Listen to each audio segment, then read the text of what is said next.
her call again, and then she just added another phone number to the 13-year-old grandson who's possibly with the daughter. Step out with this. 2412. Veteran crisis hotline's calling in, so they have a female veteran's off her medication. She's at work to Safe Haven. Attacking 12, take a check that one out. 6 Rumble, 2 traffic.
The 13-year-old grandson who's possibly with the daughter. Step out with this. 2412.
No.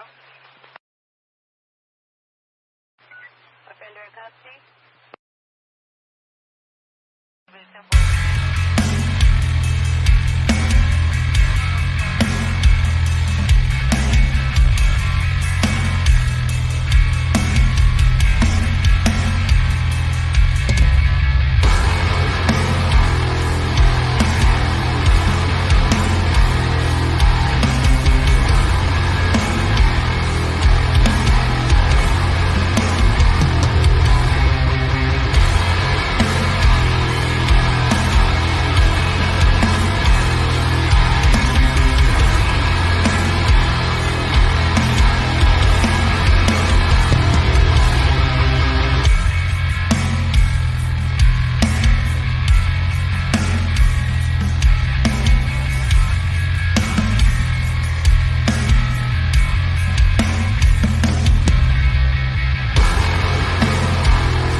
Oh, that saxophone.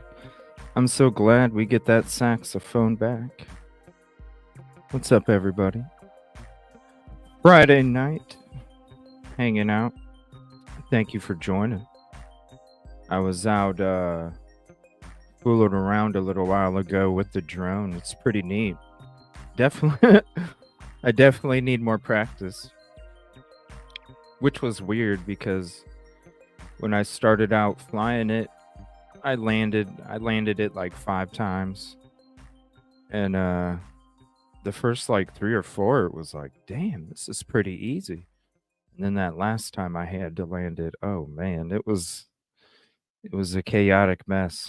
It was a chaotic mess. So there's definitely some more learning to do, but I took a little bit of footage if you guys wanted to check it out. So, new Idaho4 documents.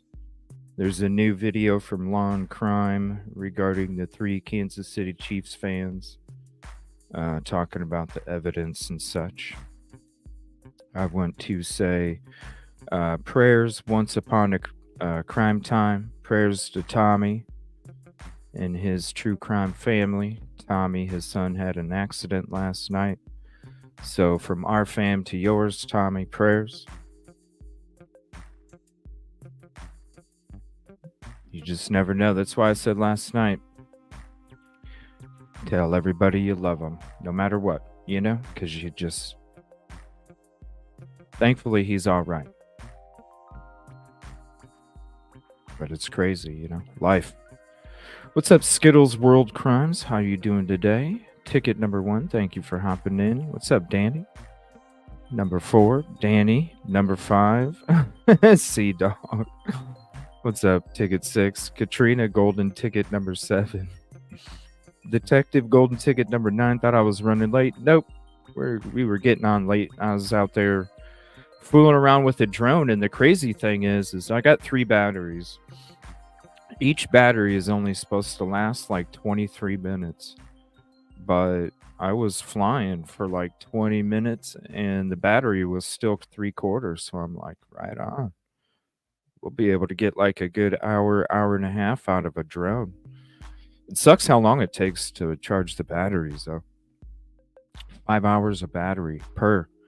Kib Kitty ticket 10. Thank you very much. Miley Golden ticket number 11. PPP can't catch a break. Aw. Prayers. I know my sinuses are going crazy. What's up, Yoli? Number 13.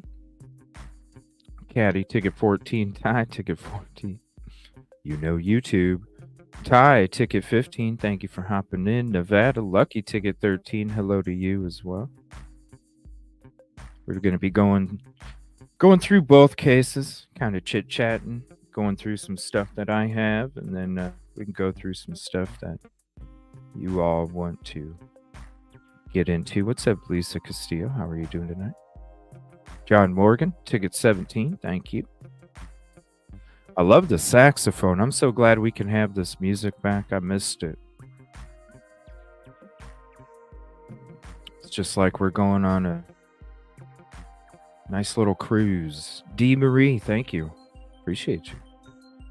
K. Miller, ticket 29. Thank you so much for the support. Yeah, you guys want to see that last time I landed? It was nuts. I'm sitting there. So, I don't know. You can go like headless mode or something, but I'm trying to learn the original way, you know? Like, I got to figure it out, but it was pretty sweet. I think I got up to what did I get? No, 300 feet high. I didn't want to go too crazy. I think I got 300 feet high. And then I think the farthest I went was, no, I went 200 feet high. And I think the farthest I went was 300 feet. But I didn't have any kind of, I don't know. I guess I can go more than that. I don't know. I was trying to test it out, but I didn't want to test it out too crazy. And then all of a sudden, dink! Oh shit, where'd it go? It's hard to see. What's up, Moonlight? Thank you for hopping in. Diana, ticket 24. Moonlight, ticket 25. It's Friday. Mary Mulliday, ticket 27. How are you? What's up, FAA? Oops, times 2. Yes, prayers, Tommy. And the family, yes. The kitty photo icons, I have 2. Learn to check. What's up, Mark and Betty? Ticket 31. You guys are funny. I love the emojis in chat. It's cartoons in chat. All right, give me 1 second. We'll switch it up, and I'll show you some of this drone footage for a few, and then we'll get into this new stuff here. Be right back.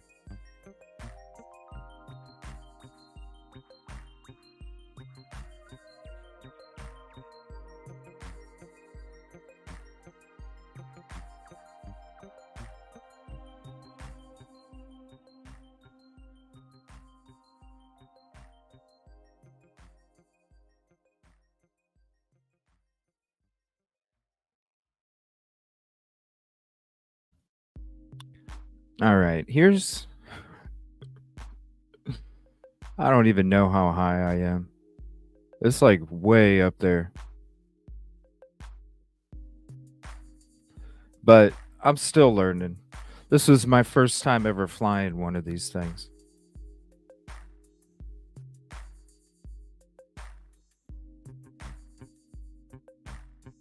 But you got to see some of these like pre-sunset pics. It's pretty sweet. Ticket 33, Kelly, thank you. What's up, Tano? Ticket 36, Aquarius. Ticket 33, thank you.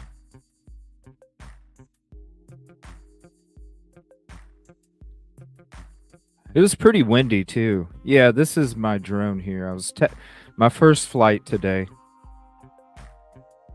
It was pretty windy too. I shouldn't have, but I was like, you know what? I gotta test it. I gotta get used to it. I'm gonna go out tomorrow again.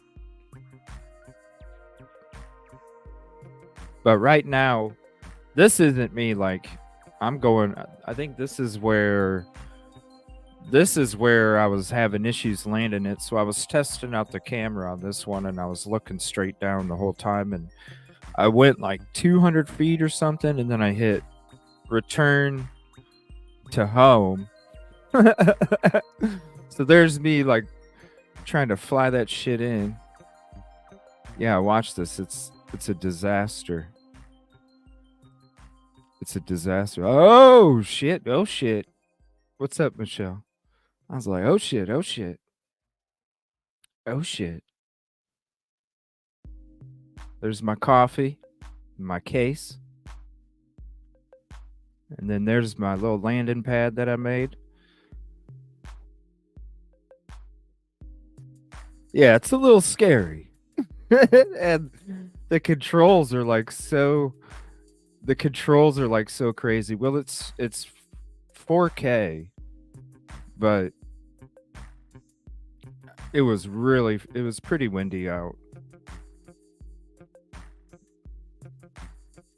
But I'm trying to land it and it's not working. I was like, oh shit, because when I hit come home or whatever,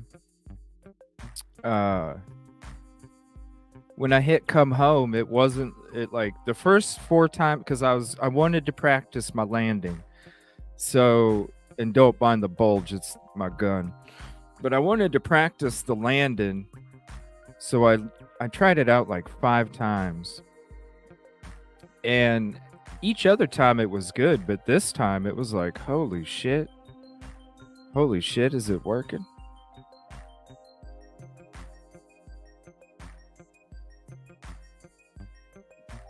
And I keep trying to land it and it's not working. I'm like, fuck. The controls are so weird. It's like, I don't know how to explain it. That's my gear bag.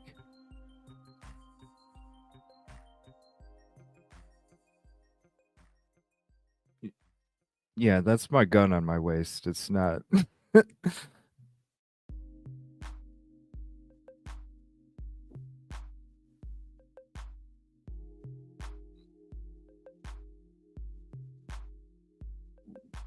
I'm like, shit. So I wanted to make sure I went out in like a open area.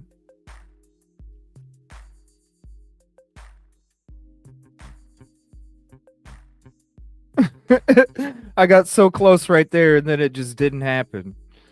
Yes I do, Moonlight. Actually, I have it sitting right next to me. I always have it. Because I'm not going to be that person that can't help somebody in a grocery store because somebody wants to, like, be stupid, you know? See, there's my Idaho cup. Come on, land it. Land it. Land it. Ah, see? I missed it.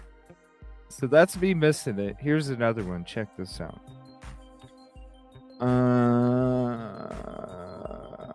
Let's see here.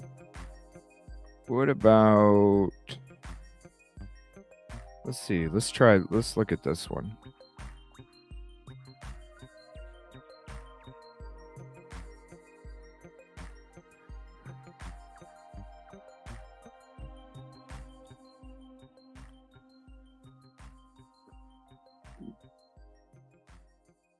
Oh, yeah.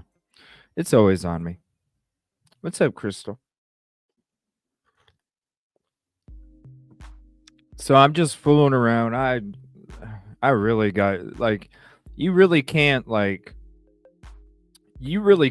just throw it up there and start. Like, I thought it at first, but then I was like, oh shit, this is crazy. You definitely got to practice. So I definitely have to practice a hell of a lot more. See, look at this. Now I'm like fooling around with the remote. I'm like, oh shit! Like what?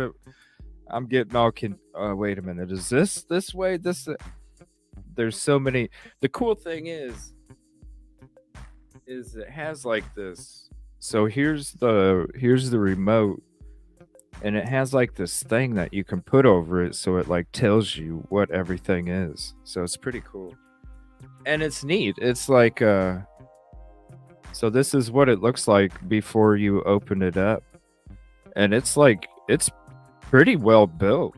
Actually, I was surprised. You know, so if anybody's interested in this, it's actually on sale on Amazon right now. And I'm telling you, you get the drone, you get this really badass case. I don't know if you can see it, but it's like really badass case. And you get the drone, the remote, you get 2 batteries. And I'm telling you, this thing is freaking sweet.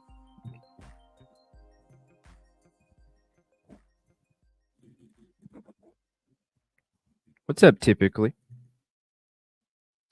Right now, today I didn't want to go. Like, I'm gonna take it out. I'm gonna take it out on in a different area where I can test it a lot farther. But I went like 200 height and 300 distance. And then I was like, yeah, I don't want to test it too much. But I plan on taking it out and testing it. Me going back up again. So yeah. Once I get some more practice with it, we'll start I just got to get some more practice. And then we'll start getting it for all this other stuff. All right, give me 1 second. We'll get into these documents here. Now we'll get into this new law and crime. Yes, here, if anybody's interested for the drone, check it out. It's definitely I'm actually, I don't know, I was surprised. It's actually really well built.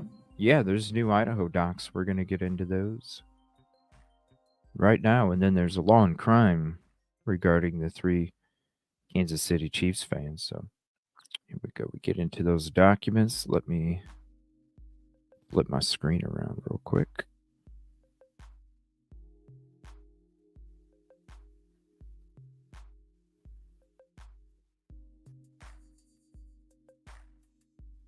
All right. So there's one deny, and there's something else with the IGG. I haven't read them yet.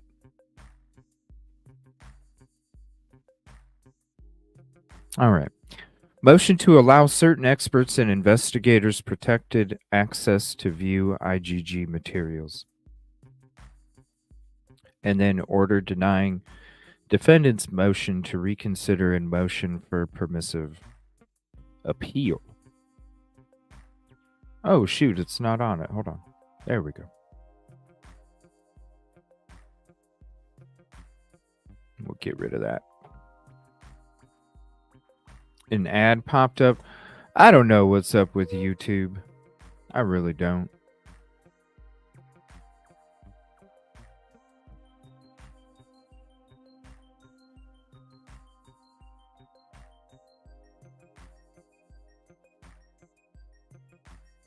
I was watching somebody else's show earlier yesterday, and somebody was saying, I don't ever see it because I have premium, but I was watching I think it was Soft Drink TV or something, and people were saying that too. It's like I don't know, YouTube must have changed something, because I can go into my settings and see if I can change it. I don't know what the hell's going on. There was people even complaining about being unsubbed over there too, because I don't know what's going on with YouTube, man. The commercials and the unsubbing people and all this other shit, man. It's just, I don't get it. Let me know. Do me a favor, like, let me know how often or something. I don't know. I'll see if I can always change it and see what. I don't know what the hell's going on with YouTube, for real. All right, so this one is motion to allow certain experts and investigators protected access to view the IGG materials. Comes now Brian C. Koberger by and through his attorney, and hereby moves this court for an order allowing certain experts and investigators protected access to view IGG materials. Counsel for Mr. Koberger has received the materials currently available under the court's sealed order for disclosure of IGG information and protective order filed with the court on 12/29/2023 and requests the court to include additional members of the defense team access to the materials. Mr. Koberger specifically requests the current protective order to expand and allow experts Dr. Leah Larkin, Bicca Barlow, Stephen Mercer, remember Stephen Mercer from before, access to the materials. Further, Mr. Koberger requests that the criminal investigators that are part of the defense team be allowed to have access to the materials as well. Expanding the current protective order to include additional members of the defense team and experts includes each additional person subject to the restrictions in the protective order. This request is grounded in Mr. Koberger's Sixth Amendment right to effective assistance of counsel and counsel's ongoing duty to investigate the case brought against Mr. Koberger. Access to these materials is necessary to investigate how and when Mr. Koberger was identified as a suspect. Nice. See what I'm saying, Miley? I don't understand it. Yeah, they don't have access right now. I like how this new thing on the bottom doesn't cover my Evil CJ show. That's neat. I just wanted to make your guys' pictures show up better on the stream. Y'all are amazing. Dr. Leah Larkin, Bicca Barlow, and Stephen Mercer. And membership. Really? That's crazy. Maybe you were gifted it or something. And it ran out.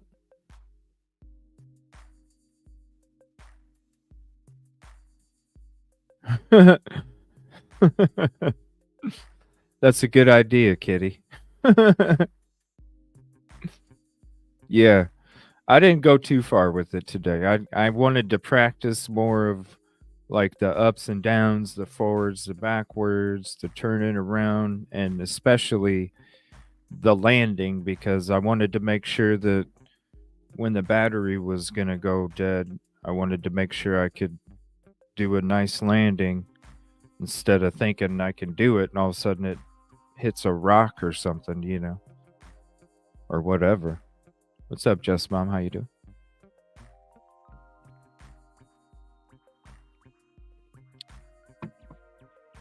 So, how are they supposed to?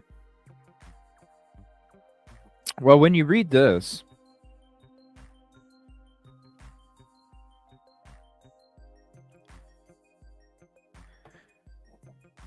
access to these materials for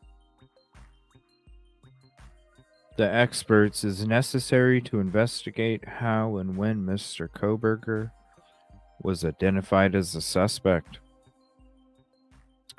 So we got all this information, but investigators, will you please tell me, how does that go from touch to Koberger? They're gonna.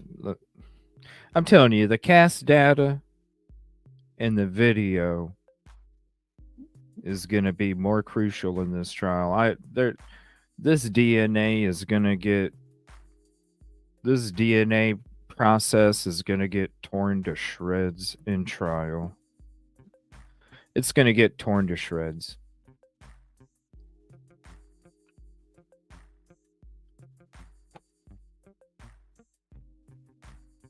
DNA is DNA. Yeah, but when you can argue that kind of DNA and how they got it connected, watch. Maybe I'll be the only one saying it now, but when it happens,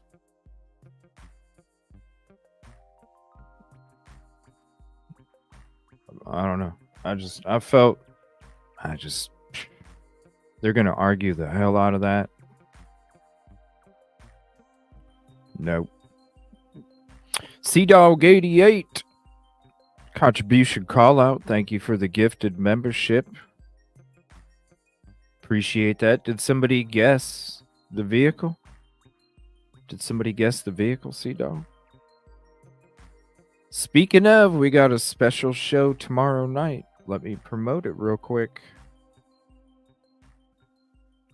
I'm excited, finally, after months and months and months and months. Right here, Commercial Zone, analyzing the affidavit of probable cause for Brian C. Koberger, Latah County CR 2922-2805. Come hang out with us tomorrow night. I can't wait. Commercial Zone, Forensic Frenzy is going to be joining us. Kib Kitty and law offices Andrew D. Myers are going to be joining our show tomorrow night on panel. Especially Commercial Zone. It'll be the first time she's on panel tomorrow. Normally it's just been the phone calls over the last year. She's called in a few times. We have hella great conversations, and I am so excited for this tomorrow night. 6 o'clock Central, 7 o'clock Eastern. So you want to listen to some shit about the PCA, come on and hang out tomorrow night. It's going to be sweet.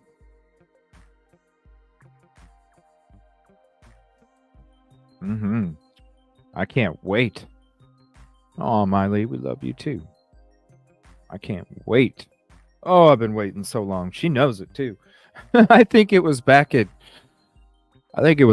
November when I started seeing all the stuff with the PCA that she was doing, because I saw it over time, because she'd put out little bits on Twitter, and then she went like silent for I think 2 weeks or something like that, and just like went ham on the analyzation of it. And I think ever since November, maybe early December or something, I was like, yo, Commercial Zone, we need you on the show. I want you to talk about this.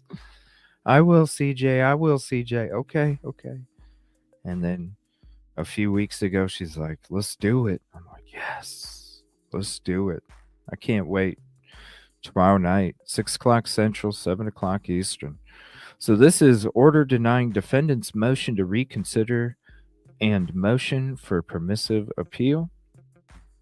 This is an ongoing criminal prosecution for 4 counts of M in the first degree and 1 count of burglary. These M's were committed over a year ago on November 13th, 2022. Defendant Brian C. Koberger was charged with the crimes on December 30th, 2022, and has been in custody since that time.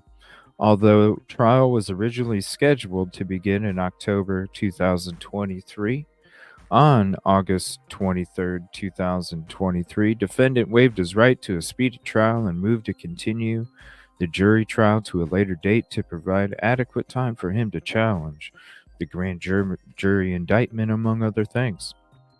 On July 25th, 2023, defendant filed a motion to dismiss indictment on grounds of error in grand jury instructions, or in the alternative, remand for preliminary hearing.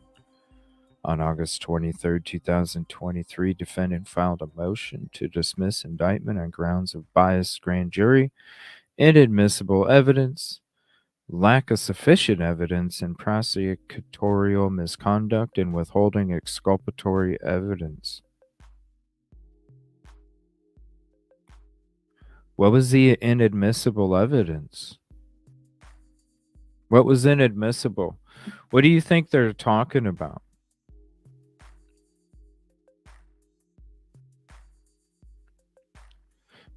What was inadmissible? A hearing on both motions was held on October 26, 2023. On October 15, 2023, this court issued an order denying motion to dismiss indictment for inaccurate instructions to grand jury, and a sealed order denying motion to dismiss indictment on grounds of biased grand jury, inadmissible evidence, lack of sufficient evidence, and prosecutorial misconduct. On December 21st, 2023, defendant filed a motion to reconsider orders denying motions to dismiss indictment, and in the alternative, for permission to appeal from interlocutory orders and a stay of proceedings. Sandra, ticket 47, thank you. What's up, Christina? Ticket 47, must have been 48, typically. Ticket 49, thank you. Oh, it's all good. The DNA was inadmissible, you think? Because we're going to look into some of these experts here in a little bit. I hadn't planned on it, and that's not what I had prepped for the show, but that's the beautiful thing about doing it live, is we get to do whatever the fuck we want, and we're going to do it. So, you know what, Prep? Who cares? A two-part hearing on defendant's motion was held on January 26, 2024. The first portion of the hearing was closed to the public to protect the secrecy of the grand jury proceedings. The second part of the hearing was open to the public, which focused on the standard required for a grand jury indictment. At both hearings, defendant was represented by Ann Taylor, Jay Logston, and Alyssa Masseth. The state was represented by William W. Thompson Jr., Ashley Jennings, Jeff Nye, the science guy, and Ingrid Beatty. To date, a trial has yet to be rescheduled as the parties continue to work through the discovery, trial preparation, and the continued motions challenging the grand jury. Given the immense amount of potential evidence, defense counsel has requested that the earliest a trial should be scheduled is spring 2025, and more realistically, summer of 2025. The state would prefer a setting in summer 2024, but also acknowledge that a trial in the summer of 2025 would be more realistic. Well, when you're talking about, and I'll leave that up there. When you're talking about the trial and you're thinking that it's only going to be 6 weeks, what's up, Ticket 52, Rob? Well, what happens if it, like what Ann was saying, 12? What happens if it ends up being 12? Then you're getting into the beginning of the school year, and then it's going to be chaos for these students that are just, and some of them are going to be freshmen brand new. Is that fair? Change the venue, Change the venue. I don't see this trial fucking only being 6 weeks, especially when you're going to have people arguing over the DNA. Who knows how long the jury's, like that too, Creatrix. Well, they always said that it didn't qualify. Well, what the hell qualifies? If 20 skin cells on a inside of a button snap of a sheath qualifies, why didn't the other qualify? What does that mean? What does that mean? Does anybody know? What does that mean when it says they didn't qualify?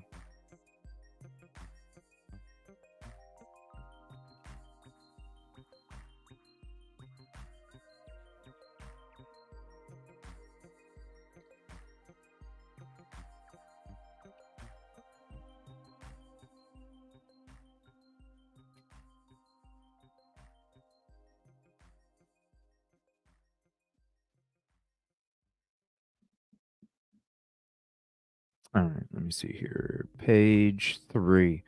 And here's this if you want the document. And I'll drop the other one too. Give me 1 second. Here's this one. My bad. I forgot to put these out there for you. And then there's the first one. When it comes to the IgG information, we are going to look up those experts. So if you do want to look them up for the show while I end up reading the rest of these, I think this is like 8 pages or something. Go ahead and send me the information on these new not the new experts, but these experts, Dr. Leah Larkin, Bicca Barlow, and Stephen Mercer. I know Stephen Mercer was in one of the court hearings from before. Was in one of the court hearings from before. But if you want to send me anything, go ahead and send it to that location, and I'll end up finishing reading these documents, and then we'll go watch these people. I want to watch him from that court hearing where Vargas was. Why don't we watch Vargas too? Why don't we just watch that damn court hearing? Now, unfortunately, I think that was the court hearing. I think that was the court hearing where remember, because every court hearing they had, the audio would get worse and worse and worse and worse. And I'm thinking that was one where it was like really bad. I think that's the one it was like really bad, if I'm not mistaken. What's up, AR? How you doing? Hope you are too, buddy. Appreciate that. Just a Friday night, chilling back. Shoot. What about the 911 call for Flora? If you guys don't know Flora, type in Evil CJ and type in Flora, Flora. And you want to talk about a 911 call not being released? Why in the hell ain't that 911 call been released? Trust me. Trust me. And just as a heads up, there is some graphic stuff in those episodes. There's dash cam pulled up showing the house. And then you can hear the sounds. Yeah, it's messed up. Just type in Evil CJ Flora, Flora. There's a few episodes that I covered it. It's and why that 911 call ain't been shared? Shit, you got me. You got me. Probably because something's being hidden. Why, like this? Why is the county paying $30,000 to $60,000 a year to keep that 911 call hidden? I don't know.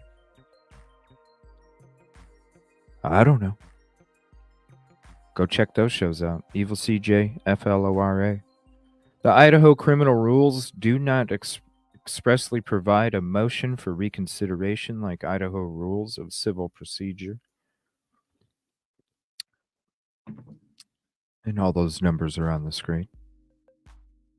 There is no criminal procedure rule that provides a basis to reconsider a decision of its kind. The Idaho rules of criminal procedure have nothing similar to Idaho rule of civil procedure. However, such motions have not been deemed improper if made. Under the Idaho rules of civil procedure, the decision to grant or deny a request for reconsideration generally rests in the sound discretion of the trial court. Referencing Johnson v. Lambros. A motion for reconsideration may be based on new evidence or calculated to draw the court's attention to errors of law or fact in the initial decision. To obtain permission to appeal an interlocutory order, the appealing party must first seek permission from both the trial court that issued the interlocutory order and the appellate court before the appeal can be heard. Even if the trial court enters an order disapproving a motion for permission to appeal, the appellate court may still accept the appeal. However, the trial's court assessment of desirability of allowing an interlocutory appeal is of great importance. A trial court's role under IAR-12 is to differentiate between those interlocutory orders from which an appeal ought to be permitted, because an immediate appeal would ultimately facilitate the litigation, and those where an appeal would unduly disrupt the case or unfairly prejudice a party. The trial court is generally in a far better position than an appellate court to evaluate this factor. Although the appellate court may grant permission for an appeal despite the trial court's refusal to do so, the explanation given by the trial court for its decision provides important information for the appellate court's consideration. Interesting. That's a lot of intermingling right there. Good luck, right? Good luck. That's a good luck. Under IAR-12, an appeal, hey, you can appeal, but they're going to consider what I have to say. So, just as a heads up, they're going to consider what I, judge, have to say when it comes to it before they even rule. An appeal may be taken from an interlocutory order under very limited circumstances. First, the order appealed must first involve a controlling question of law as to which there is substantial grounds for difference of opinion. Would that be because of Bethany Funk's exculpatory evidence? Well, there's a difference of opinion. You think that Mr. BK is guilty, and I think that he's innocent.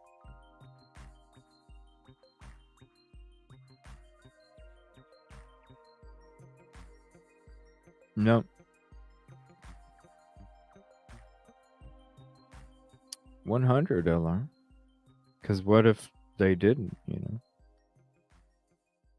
Yeah. There can be certain reasons why.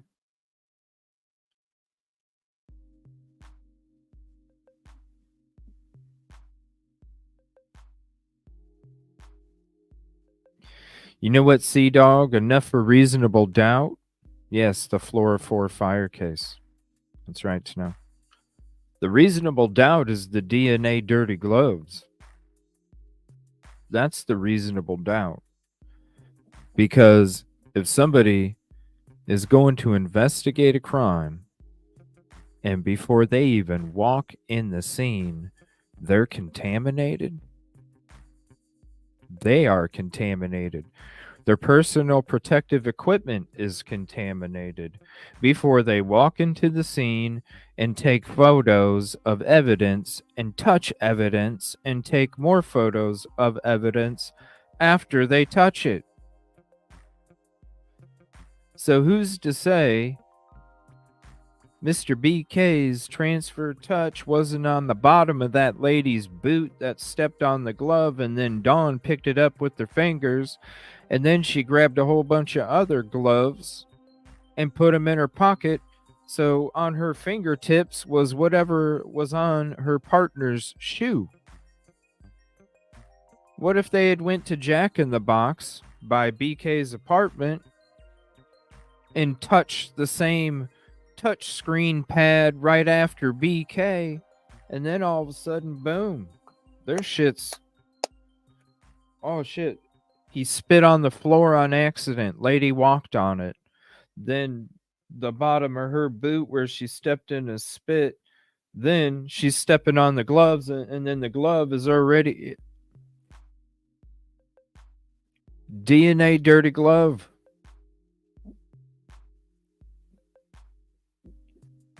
I'm still surprised. I'm still surprised nobody's talking about it. I really am. I'm like, yo, where are people at? Even like Court TV, Vinny, Law and Crime, they want to look at this Linda Lane shit, and it's like, yo, what are you guys like? What do you guys like? You want to talk about this glove? I don't get it. Maybe it's on purpose. Maybe it's on purpose. Under IAR 12, an appeal may be taken from an interlocutory order under very limited circumstances. IAR 12 first, the order appealed first must involve a controlling question of law as to whether there is substantial grounds for difference of opinion. Second, it must appear that an immediate appeal for the order may materially advance the orderly resolution of the litigation. It was the intent of the IAR 12 to provide an immediate appeal for this interlocutory order if substantial legal issues of great public interest or legal questions of first impression are involved.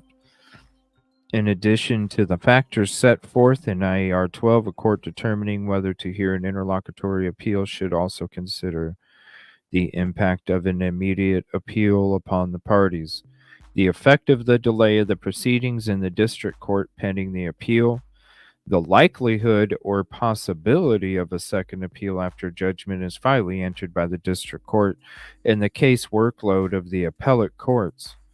IAR 12 only creates an appeal if the exceptional case and does not ... broaden the appeals which may be taken as a matter of right under IAR 11.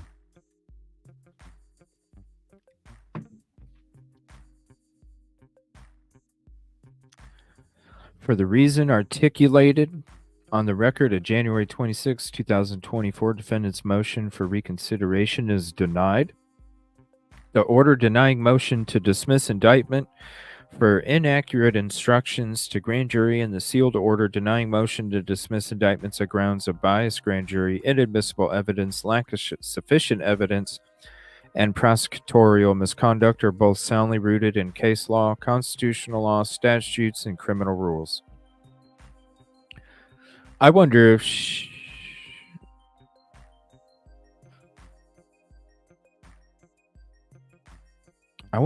wants them to say this shit because she has something.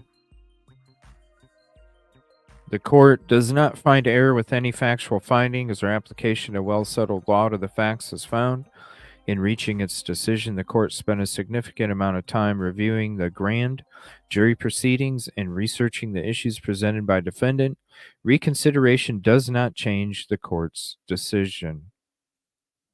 And then there's a permission to appeal. Dirty gloves.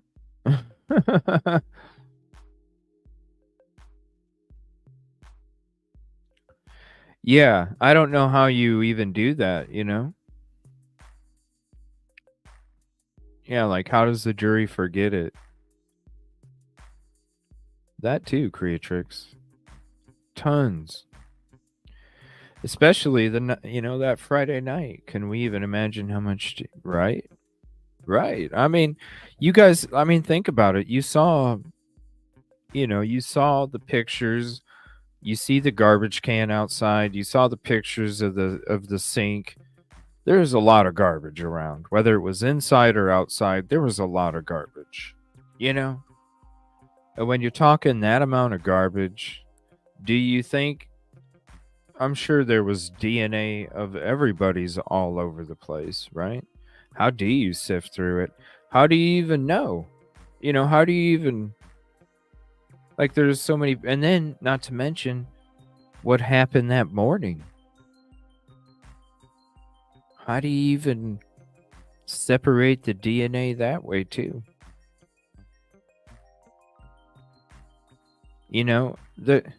To sit there and say that the latent footprint had to be the person that committed the crime, I mean, no. If you really think about it, the latent footprint had to be somebody that didn't want the I'm sorry, the dude's not carrying a Bissell backpack. So to think that hey, that was his footprint. What? Come on, man.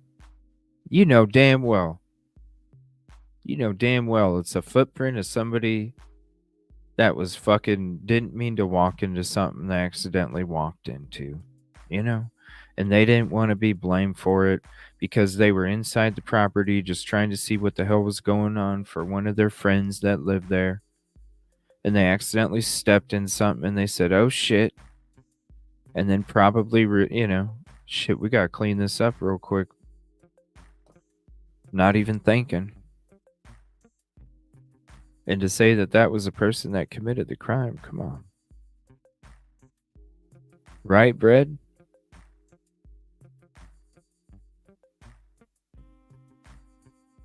What's up, old hats?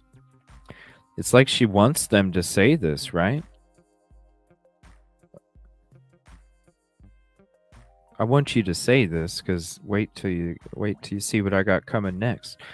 Permission to appeal for the reasons articulated on the record of January 26, 2024. Defendant's motion for permission to appeal from interlocutory orders is denied. First, neither order denying motion to dismiss indictment for inaccurate instructions to grand jury or the sealed order denying motion to dismiss indictment on grounds of biased grand jury, inadmissible evidence, lack of sufficient evidence, and prosecutorial misconduct involve a controlling question of law as to which there is substantial grounds for difference of opinion. IAR 12A. Indeed, it is well settled law in Idaho that the standard for a grand jury indictment is probable cause, not beyond a reasonable doubt. Defendant himself recognizes that the whole of modern jurisprudence is on the issue is against his novel theory that beyond a reasonable doubt is the applicable standard. Man, this coffee's tasting so damn good tonight. It's like the right temperature, the right mixture. Oh, it's great. In Idaho, colleagues of defense counsel have presented this theory to at least 3 district judges, and all have agreed that probable cause and not beyond a reasonable doubt is the appropriate standard. Thus, there are not substantial grounds for differences of opinion on this issue. Similarly, Idaho Criminal Rule 6.6 expressly states that a motion to dismiss the indictment may be granted by the district court for a valid challenge to an individual juror who served on the grand jury that found the indictment, except that finding of the valid challenge to one or more members of the grand jury is not grounds for dismissal of the indictment. If there were 12 or more qualified jurors concurring in the finding of the indictment, emphasis added. Oh, wow. They want to make sure you know. Emphasis added, although defendant argues this rule violates due process, there is no case law supporting defendant's position.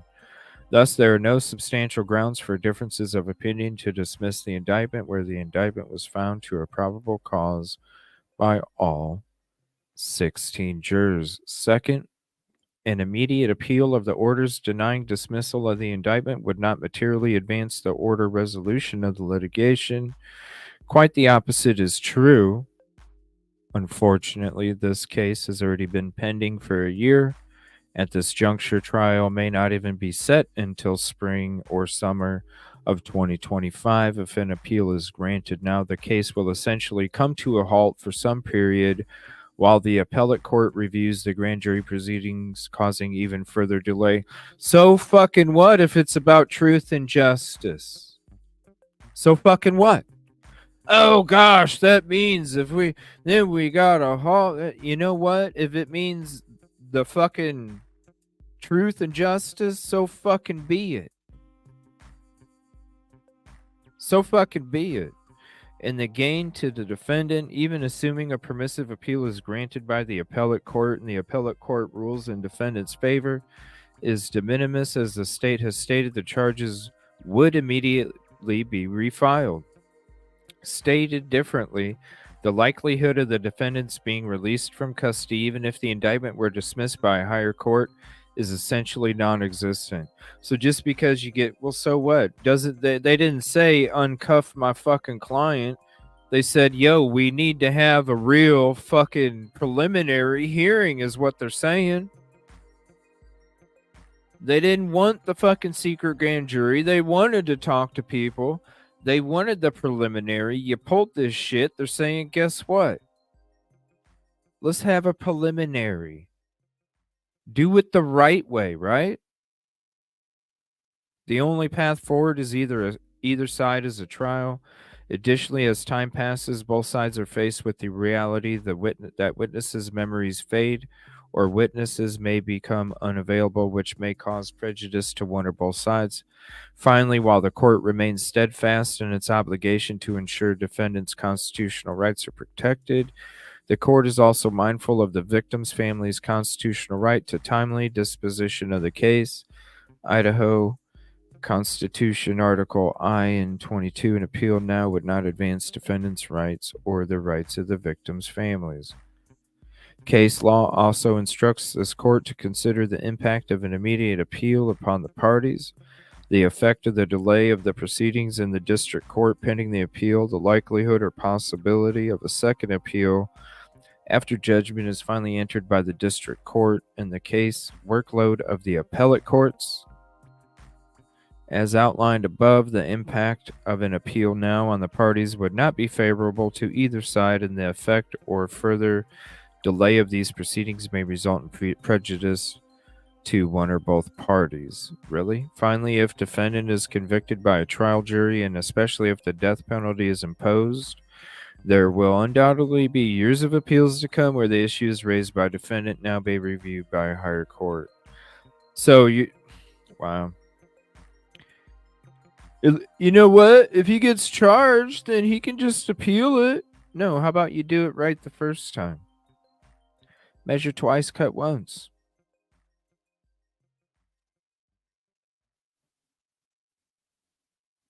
Yeah, completely, old hats. Completely. What's up, collateral damage? Mama 5? Man. Oh, typically unique. Contribution call out. Thank you so much for the $3.99 super sticker. Let me see what it is. It's my favorite. It's the prickly pear. Toss in that coffee cup. I love it. It's my favorite one. I haven't given that out to anybody lately. I'm just gifted memberships usually. Thank you so much.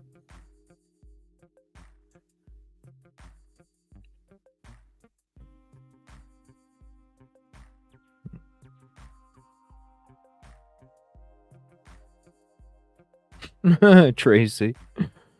Old Hats, ticket 61. Let's take his rights away because he wants to appeal, and that takes time. Right. LR, right?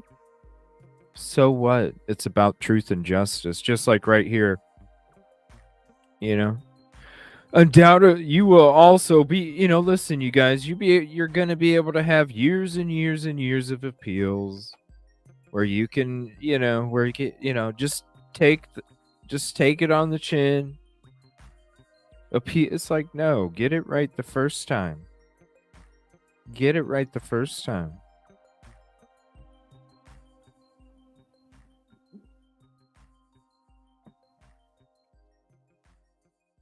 Yeah, me too. A little bit, LR. Especially after the whole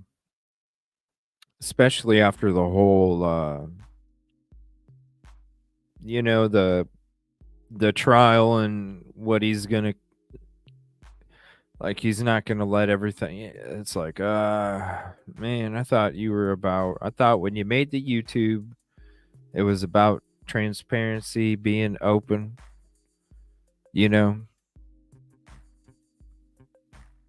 because we all should watch it. Even, it's going to be a teaching moment on both sides, good and bad.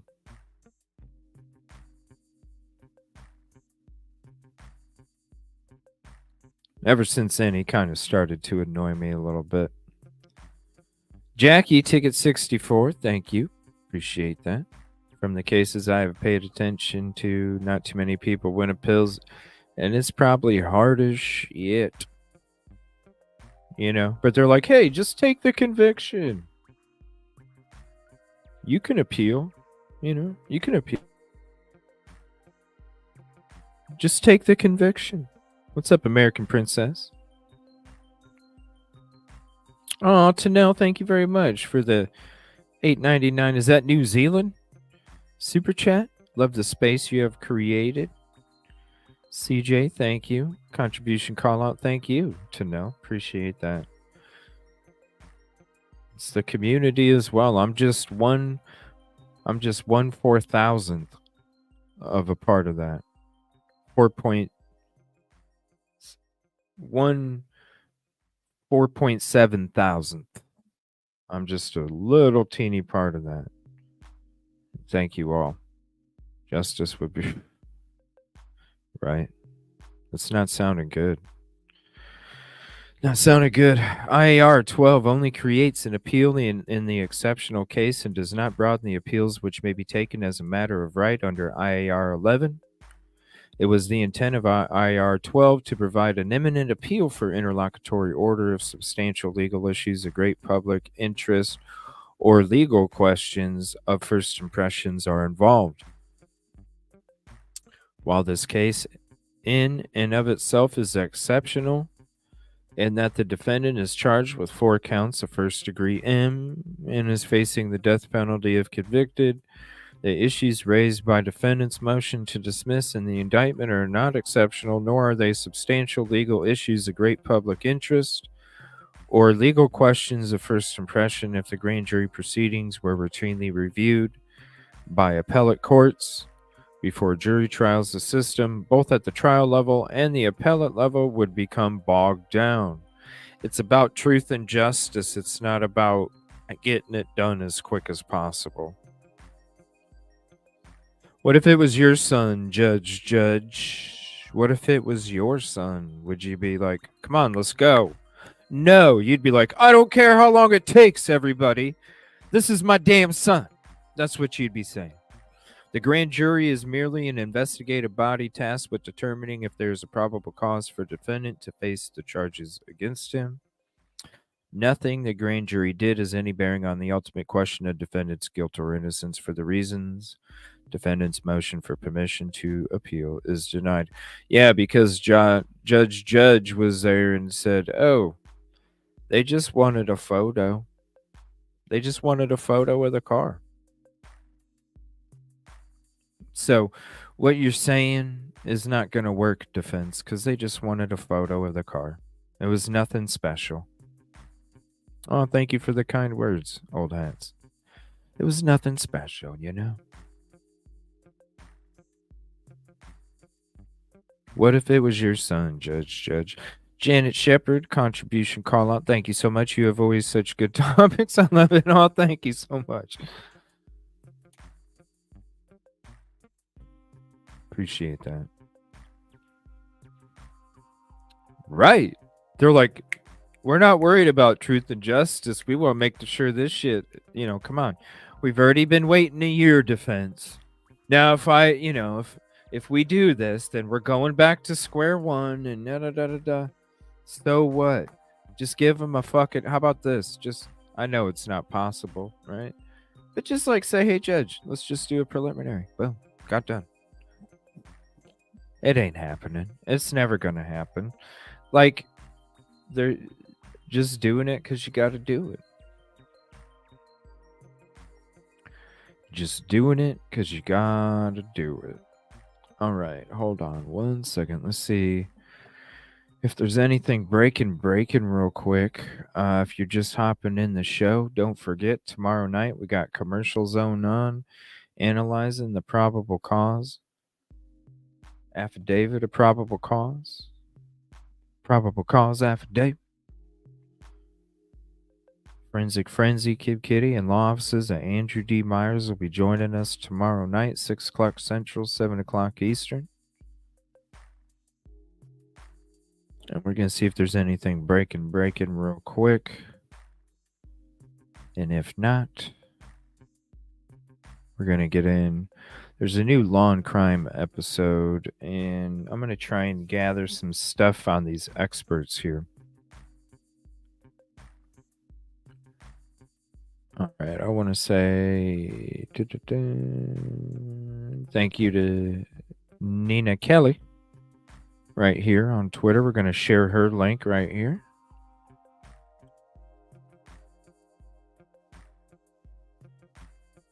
And if you're on Twitter, go follow her. Hit the heart and hit the retweet on that. What's up, Cherry Cherry? Ticket 59. We are on the border with lots of tiny towns. It's a haven. Yeah. A lot of ugly shit out there. All right, here's this from... Today, Fox 31's Jim Hooley is on this developing story. Let's go to the... That's crazy. 5 people, a family, passed away from suspected fent OD. That's crazy. Thank you, Kelly. Appreciate that link. Here's the new Law and Crime talking about... Isn't that a creepy picture? It shows them all in the living room watching the game. Man. The best witness of any homicide is the body. That's where you start. That's what's going to tell you the story. Finally, some answers in the puzzling case out of Kansas City, where 3 Chiefs fans went outside after a big game and never came inside. A newly released toxicology report is shedding new light on what may have happened, with reports of cocaine and fentanyl in the men's systems. They like to party, so to speak. They like to drink, and they probably got some cocaine that had fentanyl in it. The event leaving behind just one sole survivor who was handcuffed after the bodies were found. Could he now face charges? Bro, what is going on right now? What is going on right now? It's been nearly 1 month since 3 Kansas City Chiefs fans were found dead outside of a home on the city's north side. Since then, we've seen widespread coverage of the mysterious case with few answers. Kansas City Chiefs, they're in the Super Bowl. So, and along with the Swift and Kelsey, their relationship, anything will engage with the Kansas City Chiefs is going to be hitting the news. That was retired FBI agent Colin Schmidt, who says there's a lot of reasons why the case has stayed in the headlines, but there may soon be more answers. The fact that it was just such a horrible circumstance where 3 people were found outside, basically frozen to death. But I think as they drive in, they probably didn't freeze to death. They probably died of a drug overdose. Here's what we do know. On January 7th, the Kansas City Chiefs took on the Los Angeles Chargers for the last game of the regular season.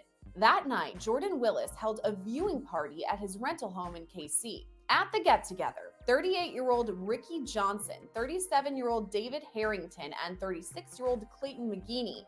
All 3 men went to high school together, and so did Alex Weimer-Lee, who made an appearance at the watch party. The Chiefs bested the Chargers 13-12, but the Friends party carried on well after the game. Weimer-Lee reported he left the rest of the group at about midnight, saying they were still up and watching Jeopardy! It was 2 days later, on January 9th, when McGeeney's fiancée found his body in the backyard of Willis's rental home. The bodies of Johnson and Harrington were also recovered. Weeks later, local Kansas City stations report toxicology results have been completed and handed over to police. We're seeing reports that the toxicology report has been completed, it's been handed over to police, and even some of the victims' families have received the tox report, or at least learned what's inside of it. We haven't seen it publicly. It hasn't completely been released, and I'm wondering why not? Well, I think they're still trying to determine cause of death, and then basically there might have to be an autopsy to determine if there was another factor that caused the deaths of these 3. I don't know if they did an autopsy when they recovered the victims. They did say in the article that you sent me that it was 30 degrees outside and they were found dead. I don't recall if they were found in the snow or not, but generally speaking, 30-degree weather, you're going to be able to kind of save yourself, so to speak. Now, if it was 30 below, or what I used to deal with in Wisconsin, when you have that wind going, yeah, you could freeze to death very quickly if you weren't. Well, we don't know. Like it was said last night. Whoa, I'm disappearing here. Hold on. Like it was said last night, it could have been that cookie, the cookie chip thing. He just didn't. The other guys bit off the part that had, because remember, it was just a small amount. It's just a small amount. It was like they showed it on the tip of a pencil, and it was basically where the pencil lead was at, and that was it. And it could have been those 3 bit off the part of the cookie that had the chip, and he didn't,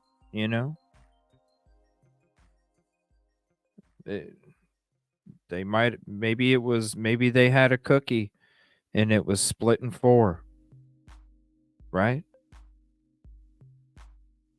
What if they had a cookie, they split it in 4, each one of them took a quarter of the cookie, and 3 sides of the cookie had way more of the fent that, and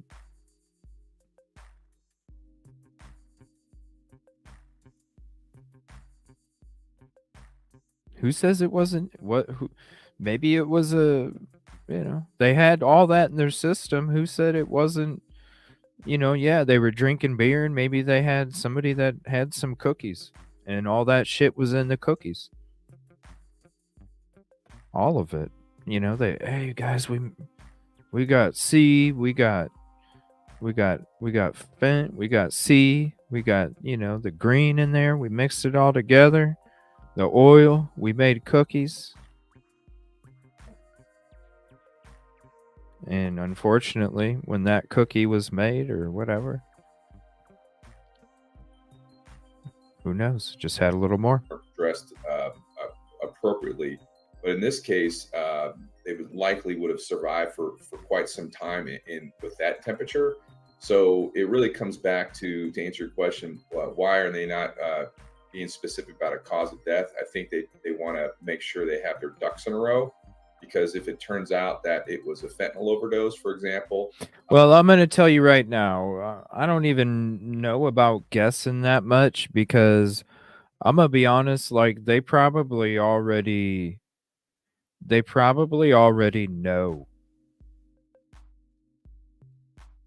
They probably already know where it came from.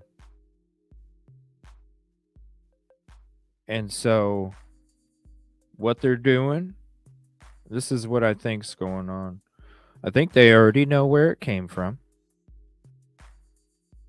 I think what they're doing is they're letting all the toxicology and all this stuff come back.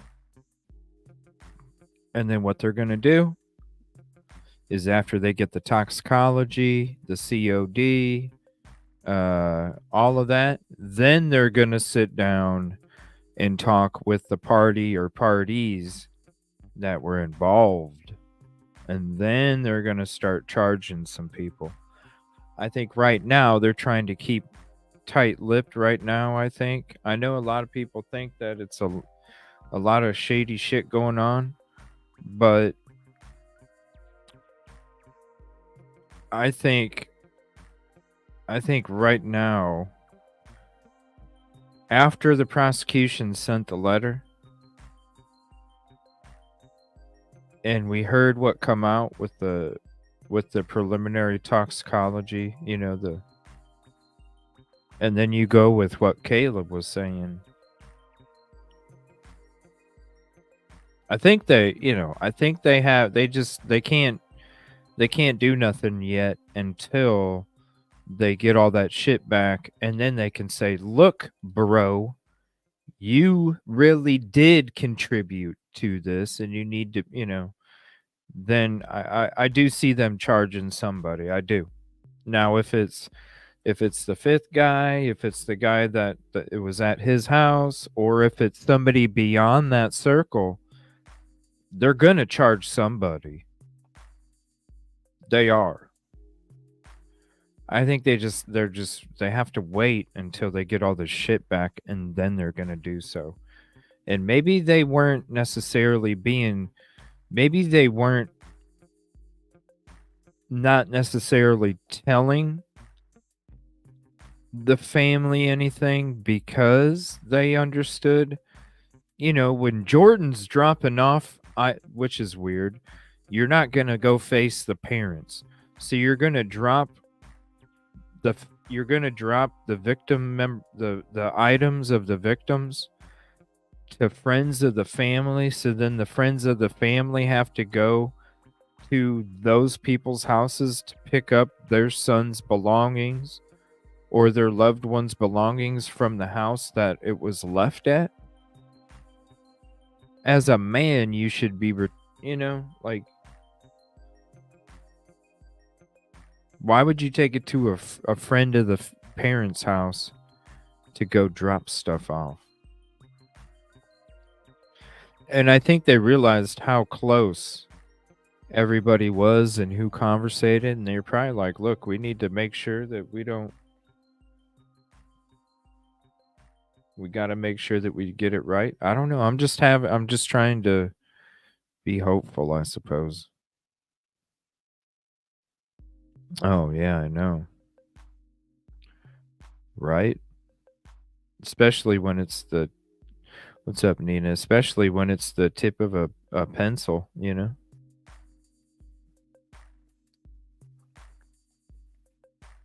They don't want to tip off whoever gave them the drugs, and also they want to be prepared to make some arrests. High-speed chases. We got Holy shit! Suspects. I will kill that motherfucker. No. I'm gonna get in trouble for playing this. What the hell was this fucking law and crime? Sneak a commercial in there? It's probably to fucking get a copyright thing on you. YouTube channel now. You can't play this. So far, Kansas Ticket City police 71, have been thank you. very outspoken, saying they do not suspect foul play. In fact, the only survivor of the night, Jordan Willis, was not arrested or charged. Police say he's not even a suspect. Willis's attorney says he passed out after the game on January Because I bet you somebody else. 7th and I bet didn't you wake up somebody until else. the bodies were recovered on January 9th. He allegedly answered the door in his underwear with a wine glass. After that, he was put in handcuffs, and the entire interaction was caught on video by Willis's neighbor. Bro, what is going on right now? What is going on right now? News Nation is the worst. Dude, domestic violence is crazy. Like, if you ever go to my replays on videos and stuff that we watch on News Nation, I have to cut it out. I have to trim it out of the video. Most of the time. Sometimes stuff will sneak in there, but a lot of the times I got to cut out News Nation shit. Especially Banfield. Yo, everybody be nice to one another. Come on now. Is there any reason why he would be taken into custody or detained rather right away, but then not face charges? Well, I think the cops were, reacting to very imperfect information. I mean, they just got 3 dead people in a yard, and the only survivors there. The first thing they're going to do is they're going to take actions to protect their own safety, which may have been the reason why they handcuffed him, or they got information from an informant or somebody called in or whatever that he was culpable to this. And at that point, the cops did what cops do, is they basically are going to detain him and question him. And then as the information comes out, the U.S. Attorney or the DA's office might have said, well, we don't have enough necessarily right now to charge him. Why don't we just take a step back and continue to gather information? That new information comes in the way of a toxicology report. Let's talk about drugs here, because that is something a lot of people have been speculating about really since this case began. And now we're seeing reports that there were substances in some of the victims' systems. Some are saying cocaine and fentanyl, and that's a big one a lot of people are pointing out, a potential fentanyl overdose. What do you make of that? Well, I had a case very at the tail end of my career of a fentanyl, of a cocaine laced party drug, and the victims had no idea there was fentanyl in it, nor did they want fentanyl, obviously. and they all ingested this. And out of the 6 people that ingested it, Wow. 4 died and 2 went to the hospital, or 2 survived. Wow, did you hear that? Question him, and then as the information comes out, the U.S. Attorney or the DA's office might have said, "Well, we don't have enough necessarily right now to charge him. Why don't we just take a step back and continue to gather information?" That new information comes in the way of a toxicology report. Listen to Let's this. talk about drugs here, because that is something a lot of people have been Listen to speculating about this. really since this case began. And now we're seeing reports that there were substances in some of the victims' systems. Some are saying cocaine and fentanyl, and that's a big one a lot of people are pointing out, a potential fentanyl overdose. What do you make of that? Well, I had a case very at the tail end of my career of a fentanyl of a cocaine laced party drug, and the victims had no idea there was fentanyl in it, nor did they want fentanyl, obviously. And they all ingested this, and out of the 6 people that ingested it, all 4 died and 2 went to the hospital, or 2 survived. Wow.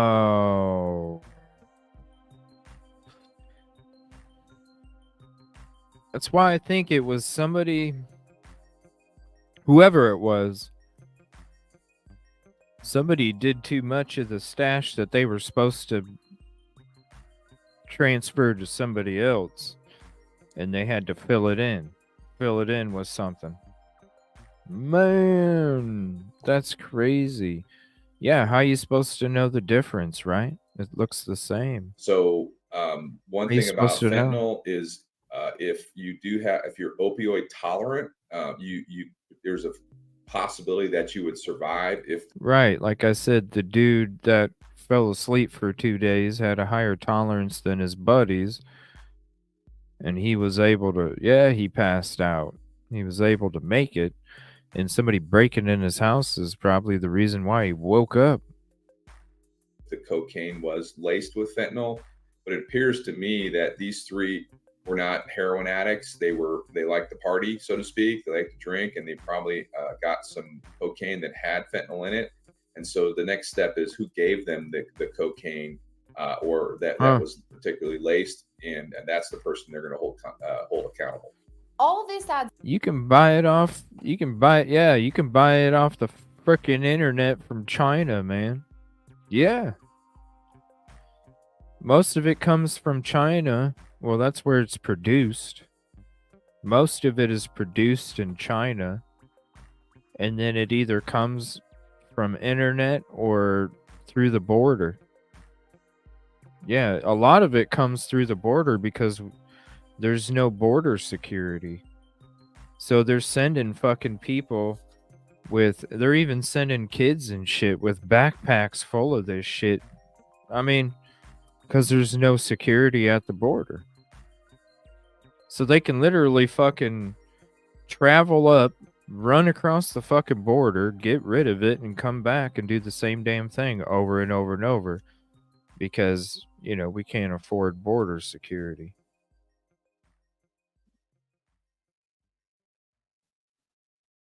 Because, that's why China, they make it in Mexico too, but a lot of it comes from China. It's mass produced in China.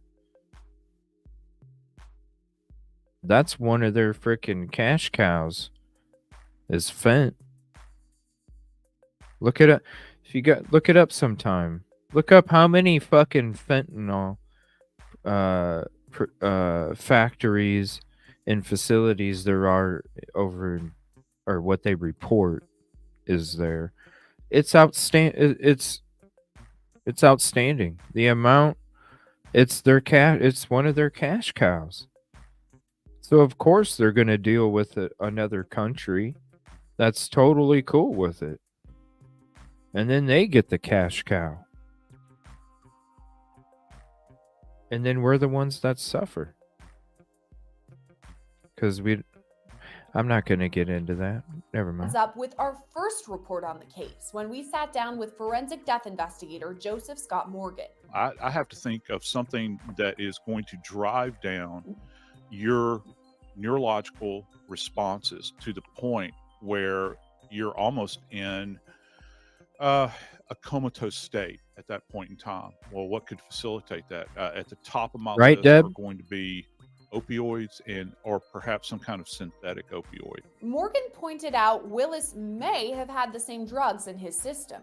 As to Mr. Willis, here's one of the problems we're going to encounter if we're trying to correlate the happenings in the backyard with this 48-hour gap for him. Some reports say Alex Weimerle, the other friend at the party, made a few texts that night about drugs. Other reports say witnesses saw some friends carrying multiple 30 packs of beer when headed to the party. Who So far, we cares? don't know what Willis had in his system that night. When you're a binge drinker, who cares about the 30 packs? But Schmidt says it's a high probability he also had some fentanyl. In your experience with any fentanyl overdoses, could it cause somebody to pass out for 48 hours? The person I'm referring to in this case is Jordan Willis. He's the man who was renting the house where this entire party happened. He survived and he's alive, but he says that he has missing 48 hours. Is it possible that he too took whatever could have been laced with this fentanyl, let's say? Yes, and that basically, when I saw that, because that happened in the case that I This is a good investigated, episode. One of the survivors slept or was passed out for about 2 days, and This he is a woke good up. one. He saw his two friends were deceased. So he basically was in an opioid overdose state, but he was also a user of heroin, so he was able to survive the amount of fentanyl that he ingested. So when I saw that, I'm thinking they all ingested the same batch, and he was just the only one that survived. According to weather.com, I'm sorry, the Miss Vicky. low in Kansas City on January 7th was 32 degrees. The next day saw a low of 31, and the day the bodies were found had a low of 15 degrees. That means it was likely Willis's placement inside the house saved his life. Perhaps if he was overdosing and he was out for those 48 hours, what was his saving grace, so to speak, is that he was indoors and these other people were outside where the elements could kind of get to him. Does that make sense? Yeah, the temperature saved him. The other three, because it was 30 degrees, the body has to conserve energy. So it's either going to, it has to put its energy somewhere. But if it's in an overdose state, the body obviously can't react or can't help that person survive. So the other person, he was laying warm and cozy in his bed or in his living room or wherever he was passed out. Well, these other three were basically outside in the elements. And being that it was quote unquote 30 degrees, that doesn't take into account what the wind was doing. So that temperature might have been much, much lower. Willis has reportedly moved out of the rental home. Yeah, the mom said they couldn't even be ID'd until they were thawed. I mean,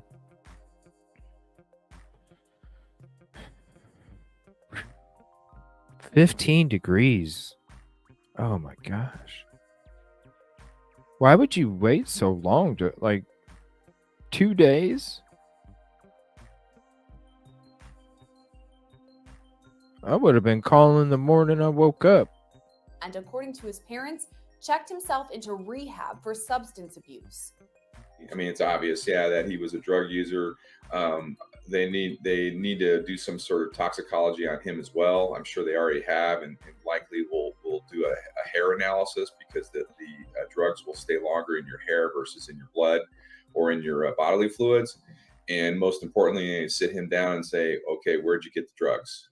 Did you give it? And even more importantly, did you give it to him? Because if he gave it to him, then he's going to be culpable for their deaths.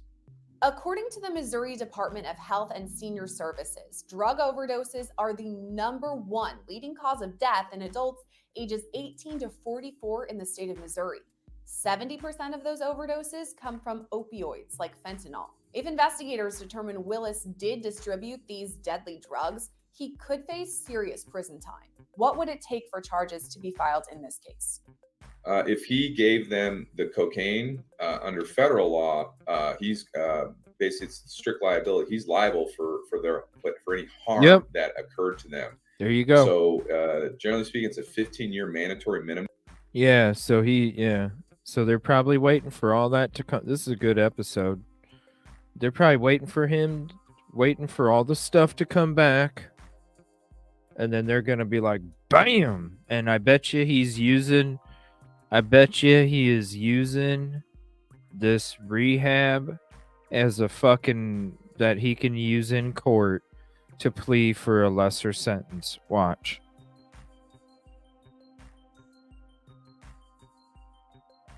He's gonna use this rehab to plea for a lesser sentence. That's why he's there. He knew the gig was up. That's why he moved all of his shit to his parents' house, his dad's. Probably. Yeah, it's because he knows it's up. Time's up. They haven't charged him, They haven't charged him yet. Time's up, though. Yeah. And he's going to sit there and say, I'm sorry, Judge. It was a mistake. I went to rehab. I tried to make things, I tried to da-da-da. Please, can you give me a lesser sentence?